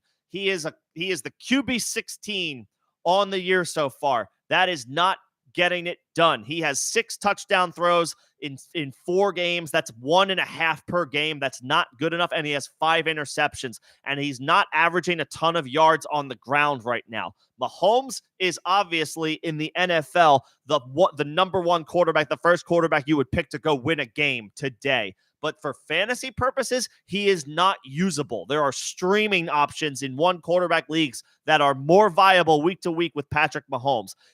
If you're thinking of acquiring him, stop.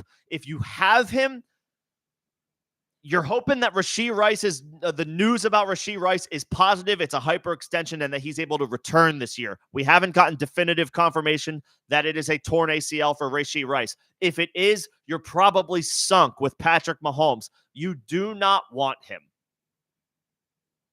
You do not want him. And Achane, I mean, look at the Dolphins' ceiling on offense is gone. Their offense is pitiful right now. Meanwhile, Jaden Daniels, the sky's the limit for him right now. And Rico Dowdle, I think, took the backfield for the Dallas Cowboys Thursday night against the New York Giants. It wasn't great, but it was better than anything Zeke can give you at this point. No, you should, if you're. And sometimes, folks, they word trade questions differently. If you're acquiring Daniels and Rico, then do it. If you're giving them up for Mahomes and Achane, reject, and stop that. Like, there's nothing that interests me in Patrick Mahomes from a fantasy football perspective this year. No shot. There's not a single trade. I mean, if you can sell Will Levis for Patrick Mahomes, then sure, fine, I guess. But I do not want Patrick Mahomes. For fantasy purposes, he is boring as it gets. And he has no ceiling if Rashee Rice can't play. He has a decent floor. We don't play quarterbacks for floor games. If you have him in Superflex, you have no choice. But in 1 quarterback, you do have a choice. And your choice should be any viable option that isn't Patrick Mahomes. We do not want him for fantasy right now.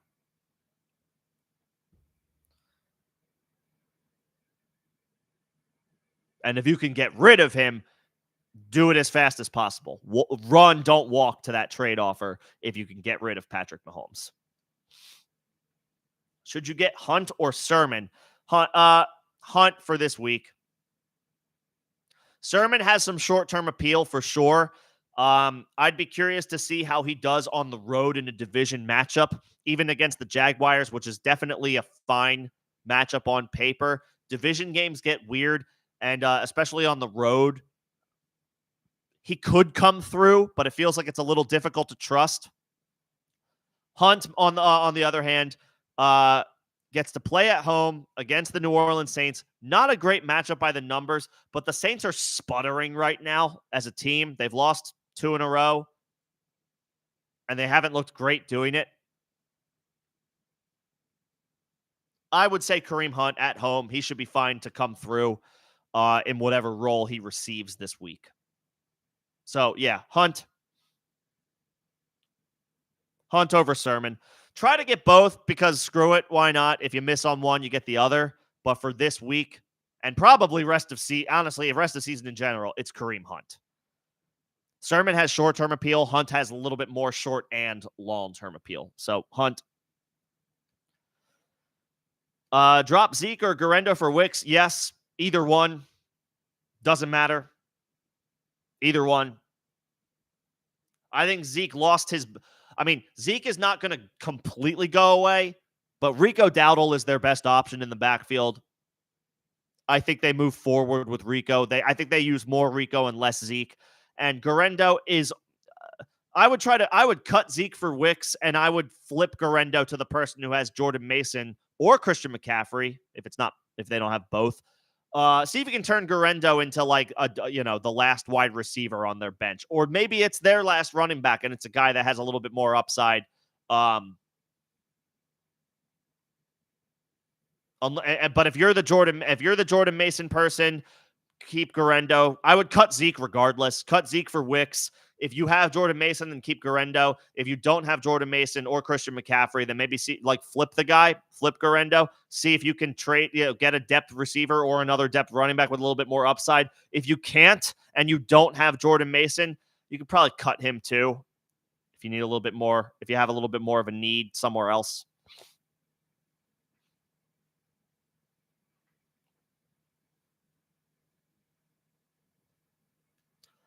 So this is a general trade question coming up. As far as ways to improve the team, I often tell you guys when I get these questions to try, general blanket statement, trade from a position of strength to address a position of weakness. But I will say something specific here that I just got off a bit of a soapbox on, and I'll repeat it. Sell high on DeAndre Swift if you are not immediately relying on him right now. He has a good stretch of games coming up, a lot of favorable matchups. But from week 10 on, go look at his schedule. It is not good. It is a schedule that makes you think, based on what we've seen from the Chicago Bears on offense this year, it's a schedule that makes me believe that they are going to struggle in the second half of the season. They get the Vikings twice. They get the Lions twice. They get the 49ers. They get the Patriots. They get the Packers twice, although one is week 18, so hopefully that's not a championship week for you. Hopefully that's a nothing week. They also get Seattle, and who else do they get?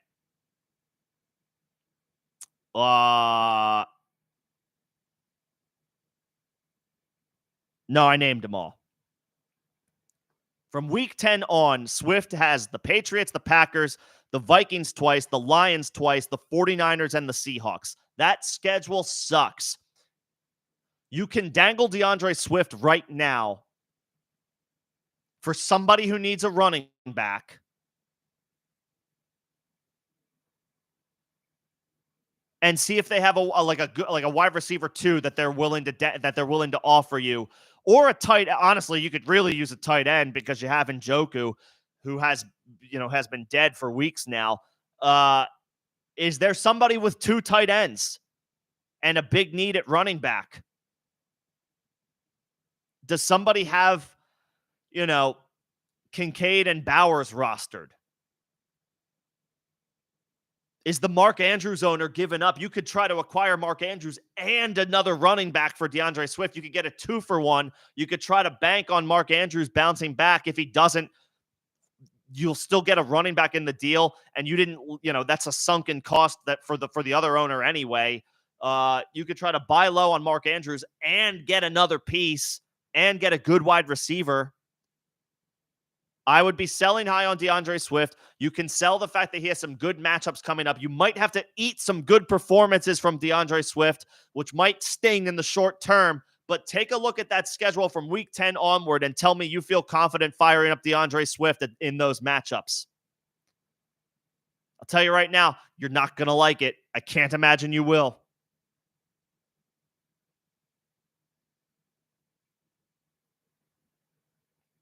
You have Hunter Henry as well. All right. I mean, yeah, so you can absolutely upgrade easily at tight end. I would dangle DeAndre Swift. Now, the one caveat here is you have Jonathan Taylor, and he's going to probably miss a few weeks with this high ankle sprain. So I would strongly encourage you, if you do listen to this advice, try to get a running back in return. Maybe a guy who's banged up right now who you expect to come back. Get Jonathan Brooks and Mark Andrews. Something like that. Get a Rico Dowdle and a Brock Bowers off of a bad performance. Does somebody have Brock Bowers in your league and also Dalton Kincaid, and they could get rid of a tight end for some running back help? Maybe the person who has Kincaid and Bowers or something like that is is off of Bowers after a bad performance. But I would be trying to buy Bowers given the fact that Devontae Adams just requested a trade. Your league mates may be onto that, and so therefore you can't get him. But these are the things you want to think about. Sell high on DeAndre Swift. I don't trust him on a week-to-week basis. I know he just popped off, and he's probably going to have some good performances over the next month because he's got some good matchups coming up. But from week 10 onward, DeAndre Swift's schedule sucks. He's got 3 straight road games from week 13 to 15. At Detroit, at San Francisco, at Minnesota. Screw that. I don't want to start DeAndre Swift any of those weeks. And those are going to be crucial potential matchups to either make the playoffs and then advance in the playoffs. I'm not going to feel confident relying on DeAndre Swift in those games. Take the short-term hit for the long-term to eliminate the long-term headache. That's what I would do.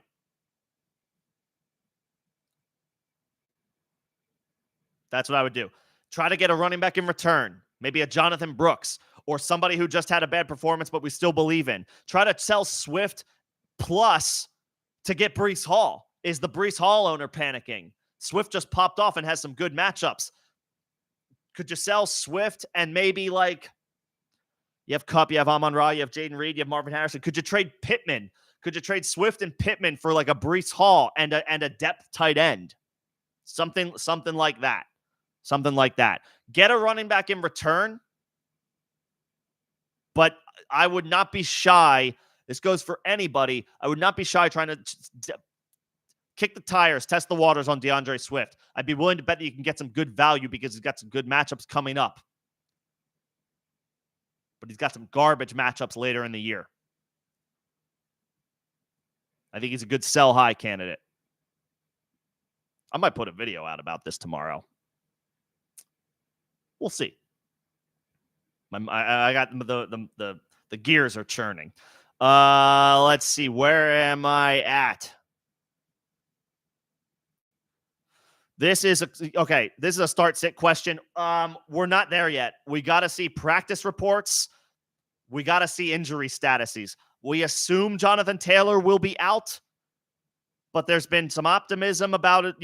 His absence not being extended. What is Kareem Hunt's injury designations coming into the week? We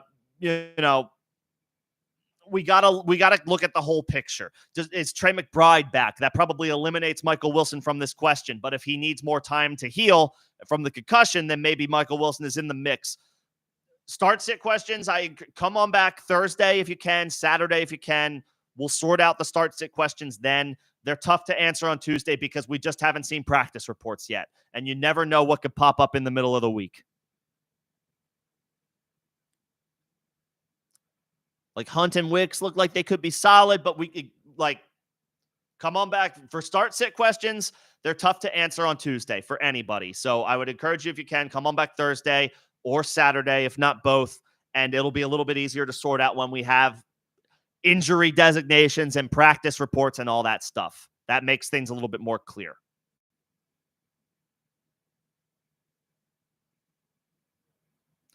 Let's see. I got this stretch of member questions already from Derek and Greg. Appreciate you guys as always. I finished off the thoughts about the Debo and potential swap for Jaden Daniels. What do I do? What to do with Mostert and Waddle? I know it's bad. Mostert, I think, is expected to return this week. I thought I saw last against the Titans on Monday night, he was quote unquote trending toward not playing, which tells me he's close. He wasn't quite ready to play this past week, but he's maybe close to a return. I mean, running back depth is running back depth, even if it's a bad offense. I can't imagine you get that much. You're not going to get much in a trade, but also these guys would get scooped immediately on waivers. So I wouldn't, especially not Waddle. I'm not dropping Waddle, but like, what are you even going to get for Jalen Waddle in a trade? Somebody's wide receiver 6, wide receiver 5, running back 5. I think we have to, is there any update on Tua? I can't imagine there is.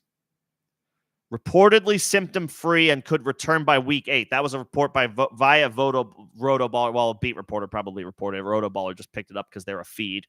But about 12 hours ago, Tua could return by week 8. I think will it happen? We don't know. We'll see. You hold your Miami Dolphins. You hold on to your Miami Dolphins. You're going to have to weather this storm. It's going to suck. But their value is in the toilet right now. You might as well wait and see if Tua is able to return. You might as well just wait and see. The same goes for Tyreek Hill. The same goes for Devon Achane.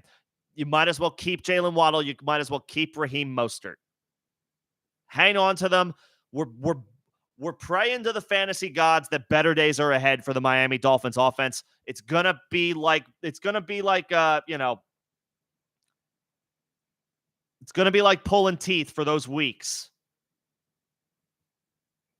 But I think we need to wait. We need to have patience with these guys. You're not going to get anything good for any of them right now. So the best thing you can do is just try to weather this storm and hold out for Tua's return, which apparently is in play. He's not looking to retire or anything like that. Tua wants to return. That's what he is. That's what he's on record saying.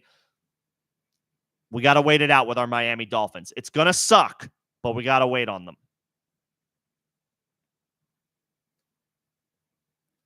So again, with start-sit questions, like Pittman is in this question. Is Anthony Richardson the quarterback? Is Joe Flacco the quarterback? That influences my answer to this question. Therefore, it's premature.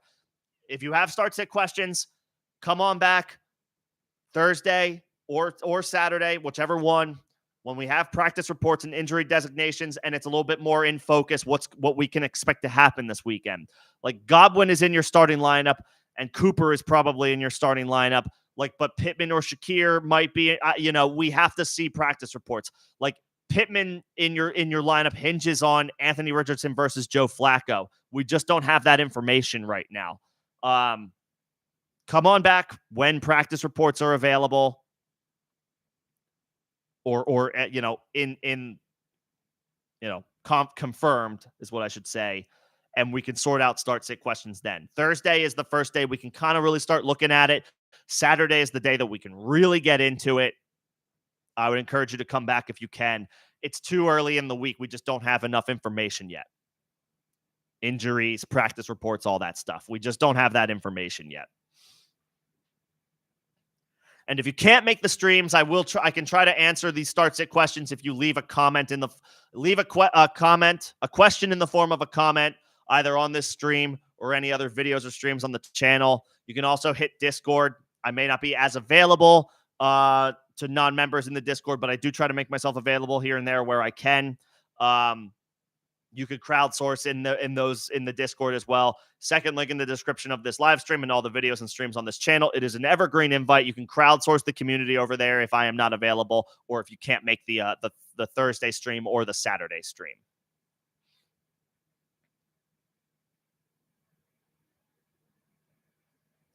So with that, we'll keep it moving. But hopefully you can, if you have start set questions, hopefully you can make it later in the week. But I try to kick those to later in the week when we have more information. We just don't have enough information right now. You've received a trade in a 12-man league. You receive CeeDee, Lockett, and Eckler. You give up Walker, Mason, Worthy.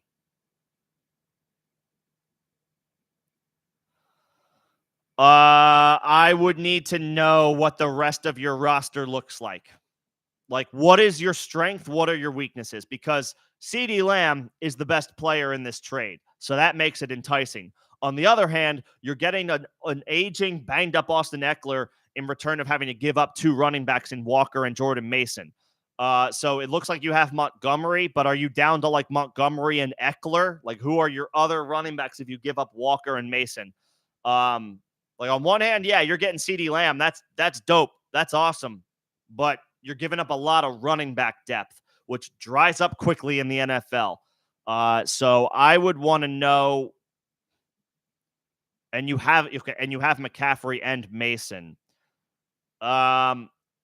Since you have McCaffrey,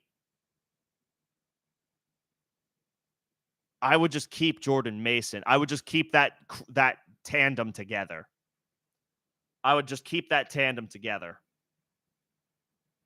I want CeeDee Lamb, but, like, who are your other wide receivers? Oh, I see. Okay, leaves Walker, Singletary, and Chubb. So, yeah. Who are your wide receivers? Shaquille. Okay. Okay.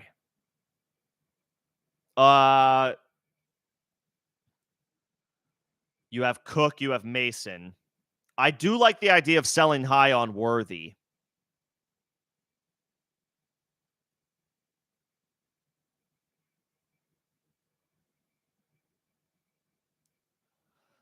Could you do Cook, Worthy, and Singletary is probably not going to be enough of a linchpin to get CeeDee and Montgomery. Could you do Cook, Worthy, and Chubb for CeeDee Lamb and Montgomery? Could you sell high on Nick Chubb's name and the most recent update that he's returning to practice? Obviously, there's a huge risk trading away Nick Chubb, who, when healthy, is a top running back in the league. But he's coming back from a devastating knee injury. He didn't just tear his ACL. I think, didn't he? It was like an LCL and an MCL.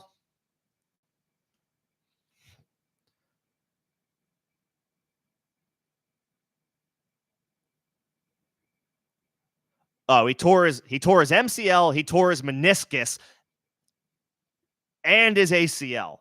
He tore all 3 of those things. Dude, I know that there are some people that are optimistic on Nick Chubb. I've seen pundits that I've seen people that I like to follow for fantasy advice, just to make sure that I have an ear close enough to the ground for you guys, that are saying, pick up Nick Chubb. Make sure to grab Nick Chubb. The practice window is open. Go grab him. I can't get behind it. I might get burned for this. I know how great Nick Chubb is when healthy, but a return to play does not equate to a return to performance. Nick Chubb suffered a very significant, gruesome knee injury, and I know he's over a year removed from it now, but that type of injury takes longer to come back from. Nick Chubb has not been doing football activities for the past year. He has been rehabbing.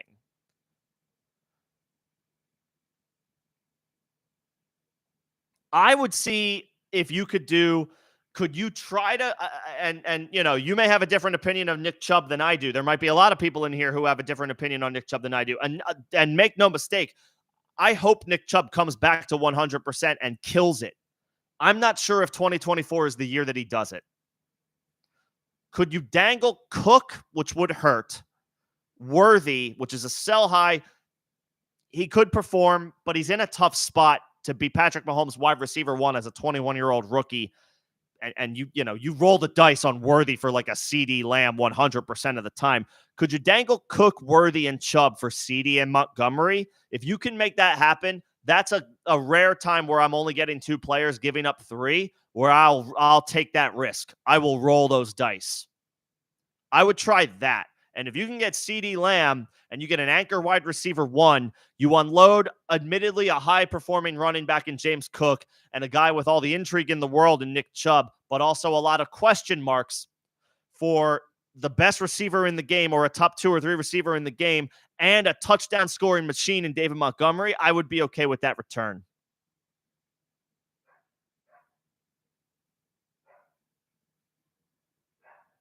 Could you try that?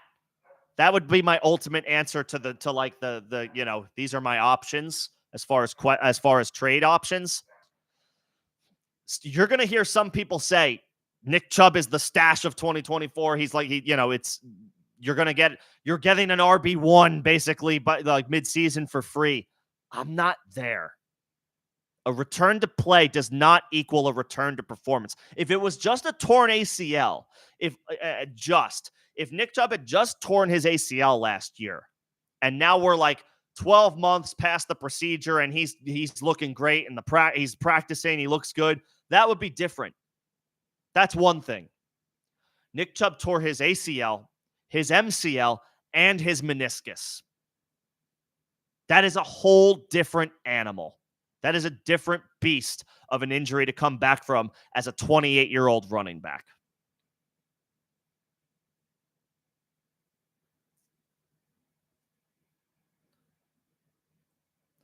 I am not buying Nick Chubb. I have not been in on Nick Chubb throughout the course of the offseason, and I'm not any more in on him now that his practice window has opened. I hope for his sake he kills it. I hope he kills it. Because Nick Chubb is awesome to watch. He is awesome to watch run the football, and I hope we can watch him do that again. But I do not have a ton of confidence that it'll happen this year. Next year, maybe. This year, I don't know.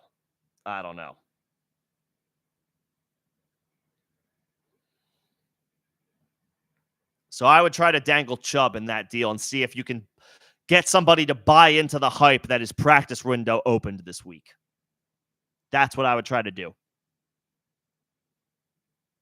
And keep Bucky Irving. He looks like a solid stash. No, don't drop Waddle. I want Brian Thomas and I want Dontavian Wicks, but I'm not dropping Jalen Waddle. I am weathering the storm with Jalen Waddle. Do not drop him. I know he's an anchor on your team right now. He is giving you nothing, but it's not his fault. There is optimism. I don't know how believable it is, but Tua wants to, he's apparently symptom-free. This latest report of 12 hours ago, earlier in the day, he's symptom-free. There's a goal that Tua could return in a few weeks, in 3 or 4 weeks. We weather the storm with the Miami Dolphins. I would drop somebody else to pick up Brian Thomas Jr. I would drop another wide receiver or another running back at the end of your roster for Brian Thomas. If you're stout at running back, and this is a follow-up with Raheem Mostert, you could drop Raheem Mostert for Brian Thomas if you don't need a running back and could use the wide receiver help. I would do that. I would drop Raheem Mostert if I feel good about my running back depth and I need a wide receiver. Drop Mostert for Brian Thomas? Yes. Drop Waddle? No. Do not drop Waddle.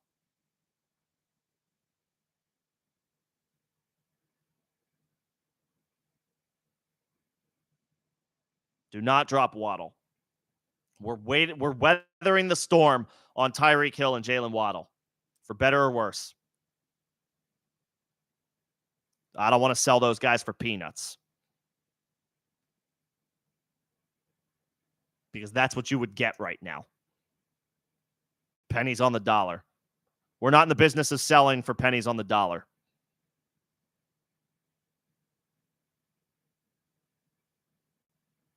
Nope.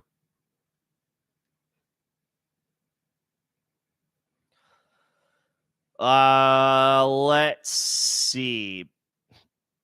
You traded Cook, Waddle, and Higgins for Garrett Wilson, Zach Moss, and Darnell Mooney. You have Gibbs, who's on bye this week. So your starting running backs are who this week? Zach Moss and who? I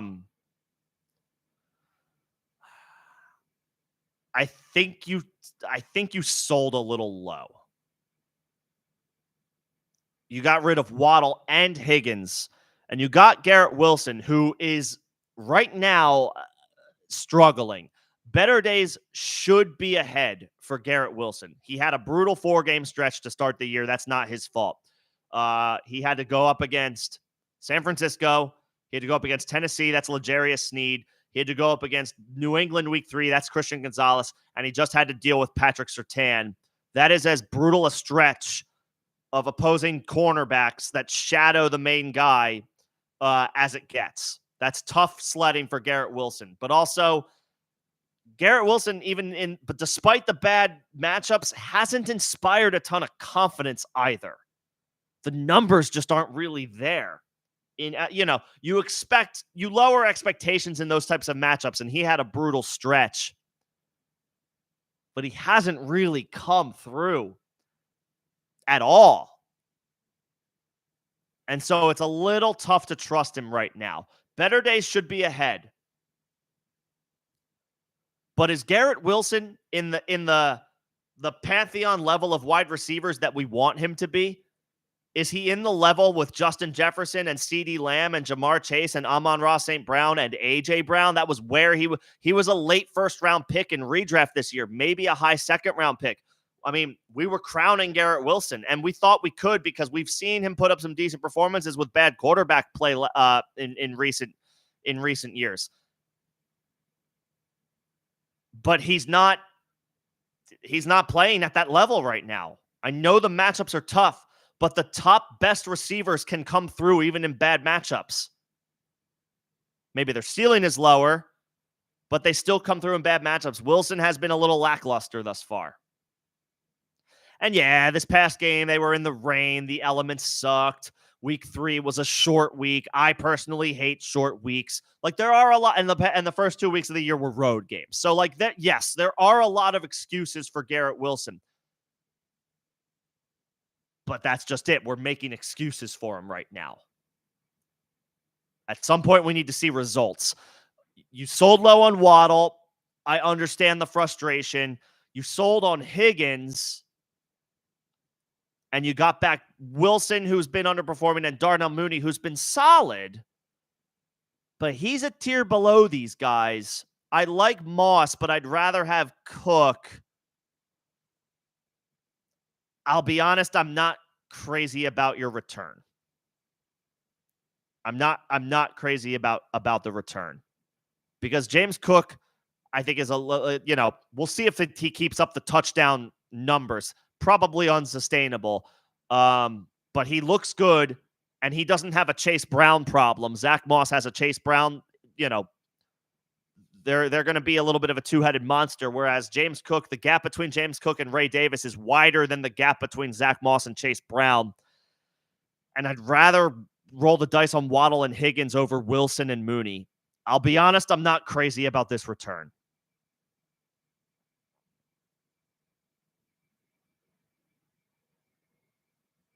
Hopefully it works out. I'm not, I hope it works out for you, but I gotta be honest. I'm not crazy about that return. If Wilson balls out and is a top 7 wide receiver for the rest of the season, then this could work out. But he needs to be performing at his ceiling every week for the rest of the year for that to work out. I'm not sure how confident we can be in that. Best of luck. Obviously, I hope it works out for you.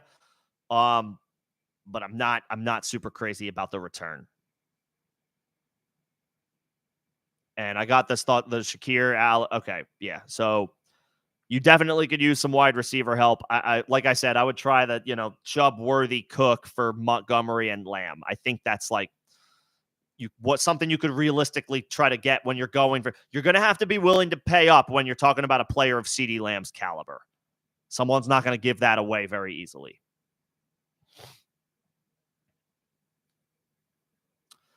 Do you drop Jaylen Warren for Chase Brown in full PPR? Maybe. There's still a chance that Warren returns this year and gives you some decent production, but obviously he's been completely unreliable thus far, and Chase Brown is probably a more explosive player. We've seen Jaylen Warren be an explosive player. We've seen him perform well.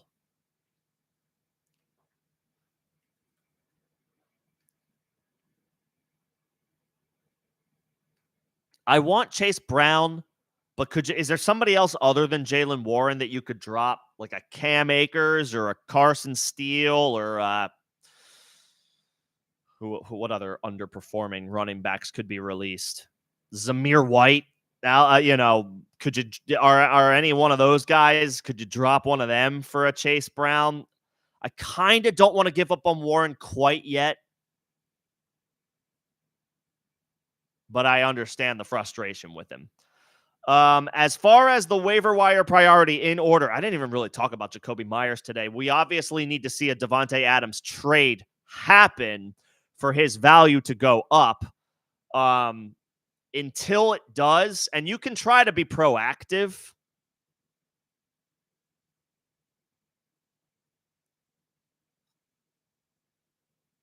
You could try to be proactive if you think if you're confident an Adams trade will happen with Myers, but I think I have to put him fourth for right now because not only are we dependent on something that hasn't happened yet, but these three dudes, these other three names are just in better situations. Wicks and Dubs are catching passes from a Jordan Love-led offense whose ceiling is back now that he is back. And Xavier Leggett is like this big body receiver who has an opportunity way ahead of him, wide ahead of him with Adam Thielen on IR. And who knows, like, what is a 33-year-old Adam Thielen? What does he look like in his return coming off a hamstring injury? That's what it was, right?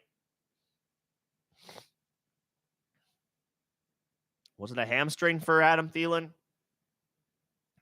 They expect him to make a full recovery, but he still landed on injured reserve.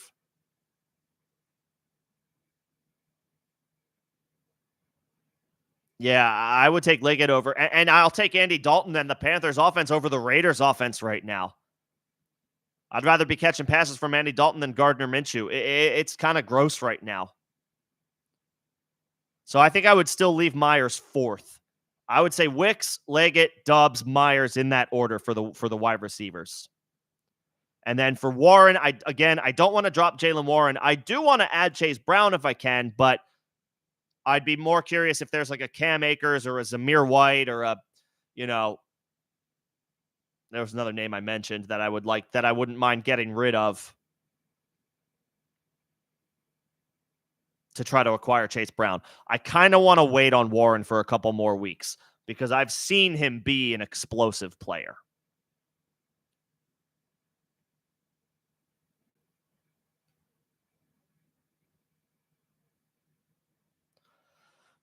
This one's interesting. What do I think about Jaden Daniels and Brian Thomas for Mahomes and Justin Jefferson? Jaden Daniels is a significant upgrade over Patrick Mahomes right now for fantasy purposes. However, Justin Jefferson is a significant upgrade over Brian Thomas as much as I like him. Brian Thomas on the season in half PPR formats is currently the wide receiver 15. 17 catches for 275 yards and 2 touchdowns is good enough so far for a high-end wide receiver 2 performance. Now, obviously, Justin Jefferson is a high-end wide receiver 1.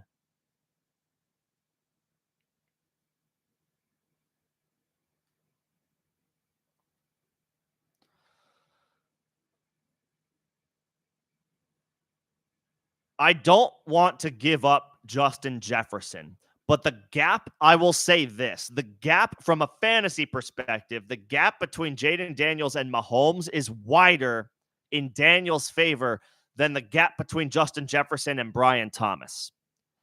I can't believe I'm saying this because I don't really want to trade Justin Jefferson, but I actually think the value is on the Jaden Daniels side. And I think that's because of how big of an anchor Patrick Mahomes is right now on your fantasy team. And I don't mean that in a good way. Mahomes is dragging you down at the quarterback position, whereas Jaden Daniels is winning you weeks. Justin Jefferson is winning you weeks, but also Brian Thomas has been a rock-solid contributor that is helping you win weeks. The gap between Justin Jefferson and Brian Thomas is smaller than the gap between Jaden Daniels and Patrick Mahomes. I would actually say the value, if I can't believe I'm saying this because Justin Jefferson is him. He is that dude. But the value is on the Jaden Daniels side of this trade. That is how bad Mahomes has been. I would almost even try to get a third piece if I'm the side acquiring Jaden Daniels. You might not be able to get away with it, but you could possibly capitalize on the big names in this trade, Mahomes and Justin Jefferson. If you can squeak a third piece out of this deal and maybe get like some depth player, then I would accept. I think I would accept as long as I feel good about my wide receiver depth.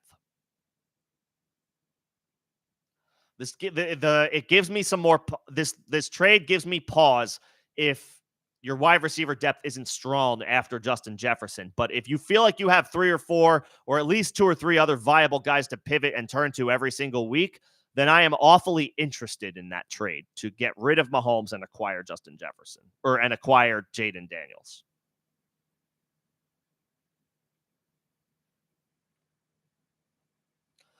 Do I think CMC is coming back this year? I don't know. I have a lot of pause on Christian McCaffrey. He now reportedly has tendonitis in both of his legs. He's not going to come back before week 10. I wouldn't be surprised if he's only a part of like a 49ers playoff run. I worry mightily about Christian McCaffrey. So if you do have him,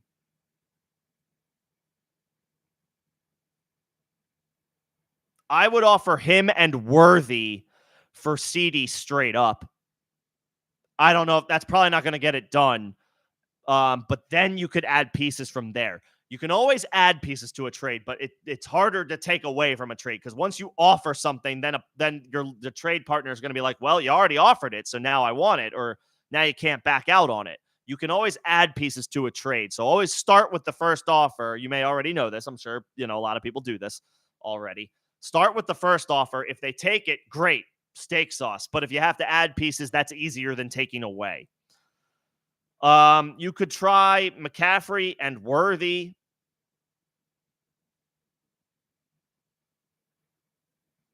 And maybe a third piece for CD.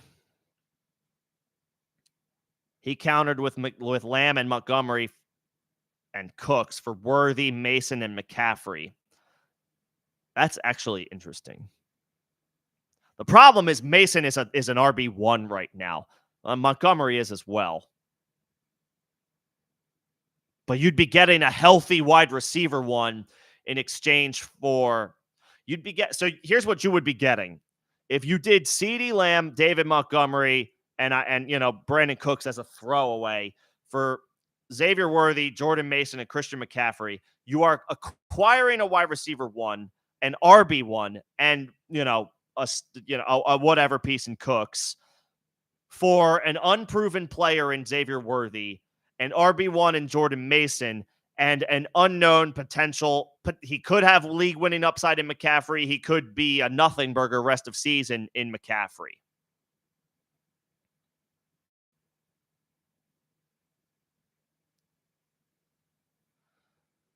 It's a tough pill to swallow to trade McCaffrey and Mason. And I understand if you have some pause because of how good Mason has been, plus you invested the 101 in McCaffrey. But if we redrafted today, where would Christian McCaffrey go? The 7th or 8th round? on maybe a little sooner, maybe the fourth or fifth round because of the optimism that he returns sooner than later. But CeeDee Lamb is like the 101 or the 102, maybe the 103. And Montgomery has been performing like an RB1. That shouldn't change, even though he's in a timeshare with Jahmyr Gibbs. That Lions offensive line is excellent, and Montgomery has a touchdown in all 4 games this year. I don't hate that trade for you. I don't hate that trade for you. Trading McCaffrey and Mason, that combo, probably feels like a tough pill to swallow, but trading an unproven commodity and Worthy for the best receiver in the game or a top 2 or 3 receiver in the game for CeeDee, while still getting Montgomery back in the deal, who has been an RB1, I think that's solid. I think I'm okay with it. I think I'm okay with it. You're taking a risk trading Christian McCaffrey, but when that risk is CeeDee Lamb, it's worth it. And you're still getting an RB1 in return for Montgomery. The McCaffrey-Mason combo is an RB1, but Montgomery is also an RB1, and CeeDee is top 2 or 3 at the position. I think you do it. I think you do it.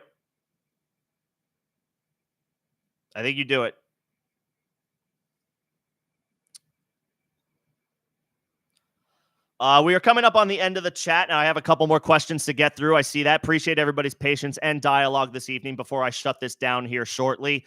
Just as a reminder, I will be live again on Thursday, 6 p.m. Eastern, ahead of the Thursday night football game. And I will be live on Saturday for Start Sit Help at 5 p.m. Eastern. So if you have your Start Sit questions, that's when to bring them. So be sure to come in and hang out if you are able to. And we'll sort out your starting lineup. But appreciate everybody's patience coming in and hanging out tonight. Shout out to David, a new member. All of my members in general, Derek, Greg, Jay, good to see all of you. And David, thank you for joining on. Much appreciated. And of course, everybody, thanks for taking the time to hang out tonight, whether it's for a minute or 5 minutes or 10 minutes or maybe 30 minutes. Who the hell knows? Maybe longer. Appreciate you thinking enough to come out and hang out tonight. Hopefully the advice helps. Actually, the last question I see for now is, how do I feel about Josh Jacobs rest of season? I feel good. I think the best is yet to come for Josh Jacobs.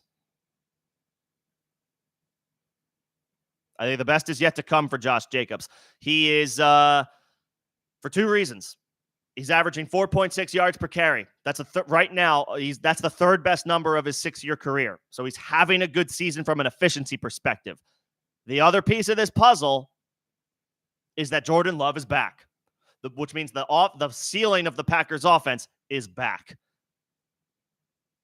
Jacobs hasn't scored a touchdown yet. I think the touchdowns will flow as we reach, the midway point and go into the second half of the season. I am buying Josh Jacobs rest of season.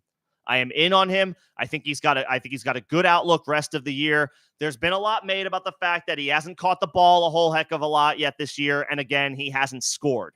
I think this is a perfect opportunity to buy low on Josh Jacobs if you do not have him. And if you do have him, continue to fire him up with confidence and do not take any offers for him. Because I think people are going to try to buy low on him. Again, he hasn't been catching the ball and he hasn't scored. The best is yet to come for Josh Jacobs this year. The efficiency is good, and the touchdowns should flow with Jordan Love now firmly back. And this Packers offense ceiling is back as well. I am in on Josh Jacobs rest of season. I would be buying him if you don't have him. I would hold him if you do.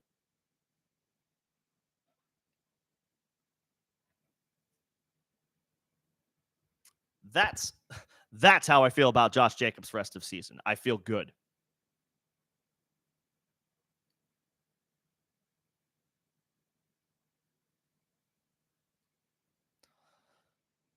All right. We are at the end of the chat. And just to wrap up the thoughts about I would trading McCaffrey Mason combo hurts, but trading those 2 plus Xavier Worthy for CeeDee Lamb and David Montgomery, Brandon Cooks is a whatever at this point in his career in the trade, but I'll take it because since you're acquiring CD, I think you do it.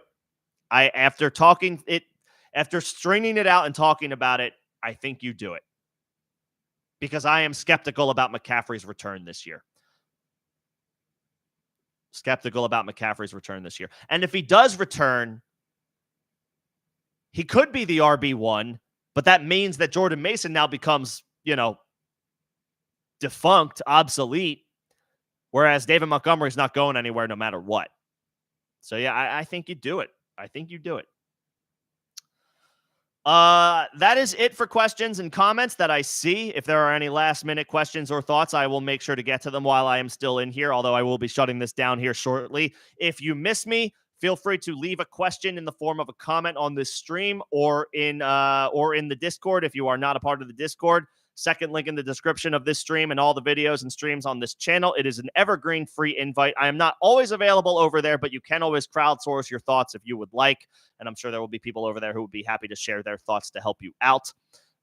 If you are interested, if you like what you see in here and you are interested in becoming a member, I have membership options available for the channel. The support is much appreciated. It means everything. If you think enough of the channel, there are details in the first link in the description of this live stream and all of the videos and streams on this channel. There are details in there, and feel free to reach out to me either in Discord or as a comment again on a video if you have more questions. If not, or if there's nothing else other than that, I will see you guys on Thursday night preview, and we can start the start sit questions now that we have a little bit of confirmation on injury designations and practice reports and things like that. And of course, the big Saturday start sit stream will be on Saturday, 5 p.m. Eastern. Be sure to tune in if you have start sit questions for week 5. Probably not a Sunday start sit stream because we start the international games this week for the next 3 weeks. So when I normally stream, there will be a game on. I assume you guys will want to watch that game. So might not be doing a Sunday stream. And of course, be aware of not only that, but the 4 teams on bye this week to prepare for week 5. But that will do it for me for this evening. Appreciate everybody coming in and hanging out. Everybody have a good rest of your evening and best of luck with your waiver wire selections. And then we can turn the page and look to get some wins in week 5. Thanks, everybody.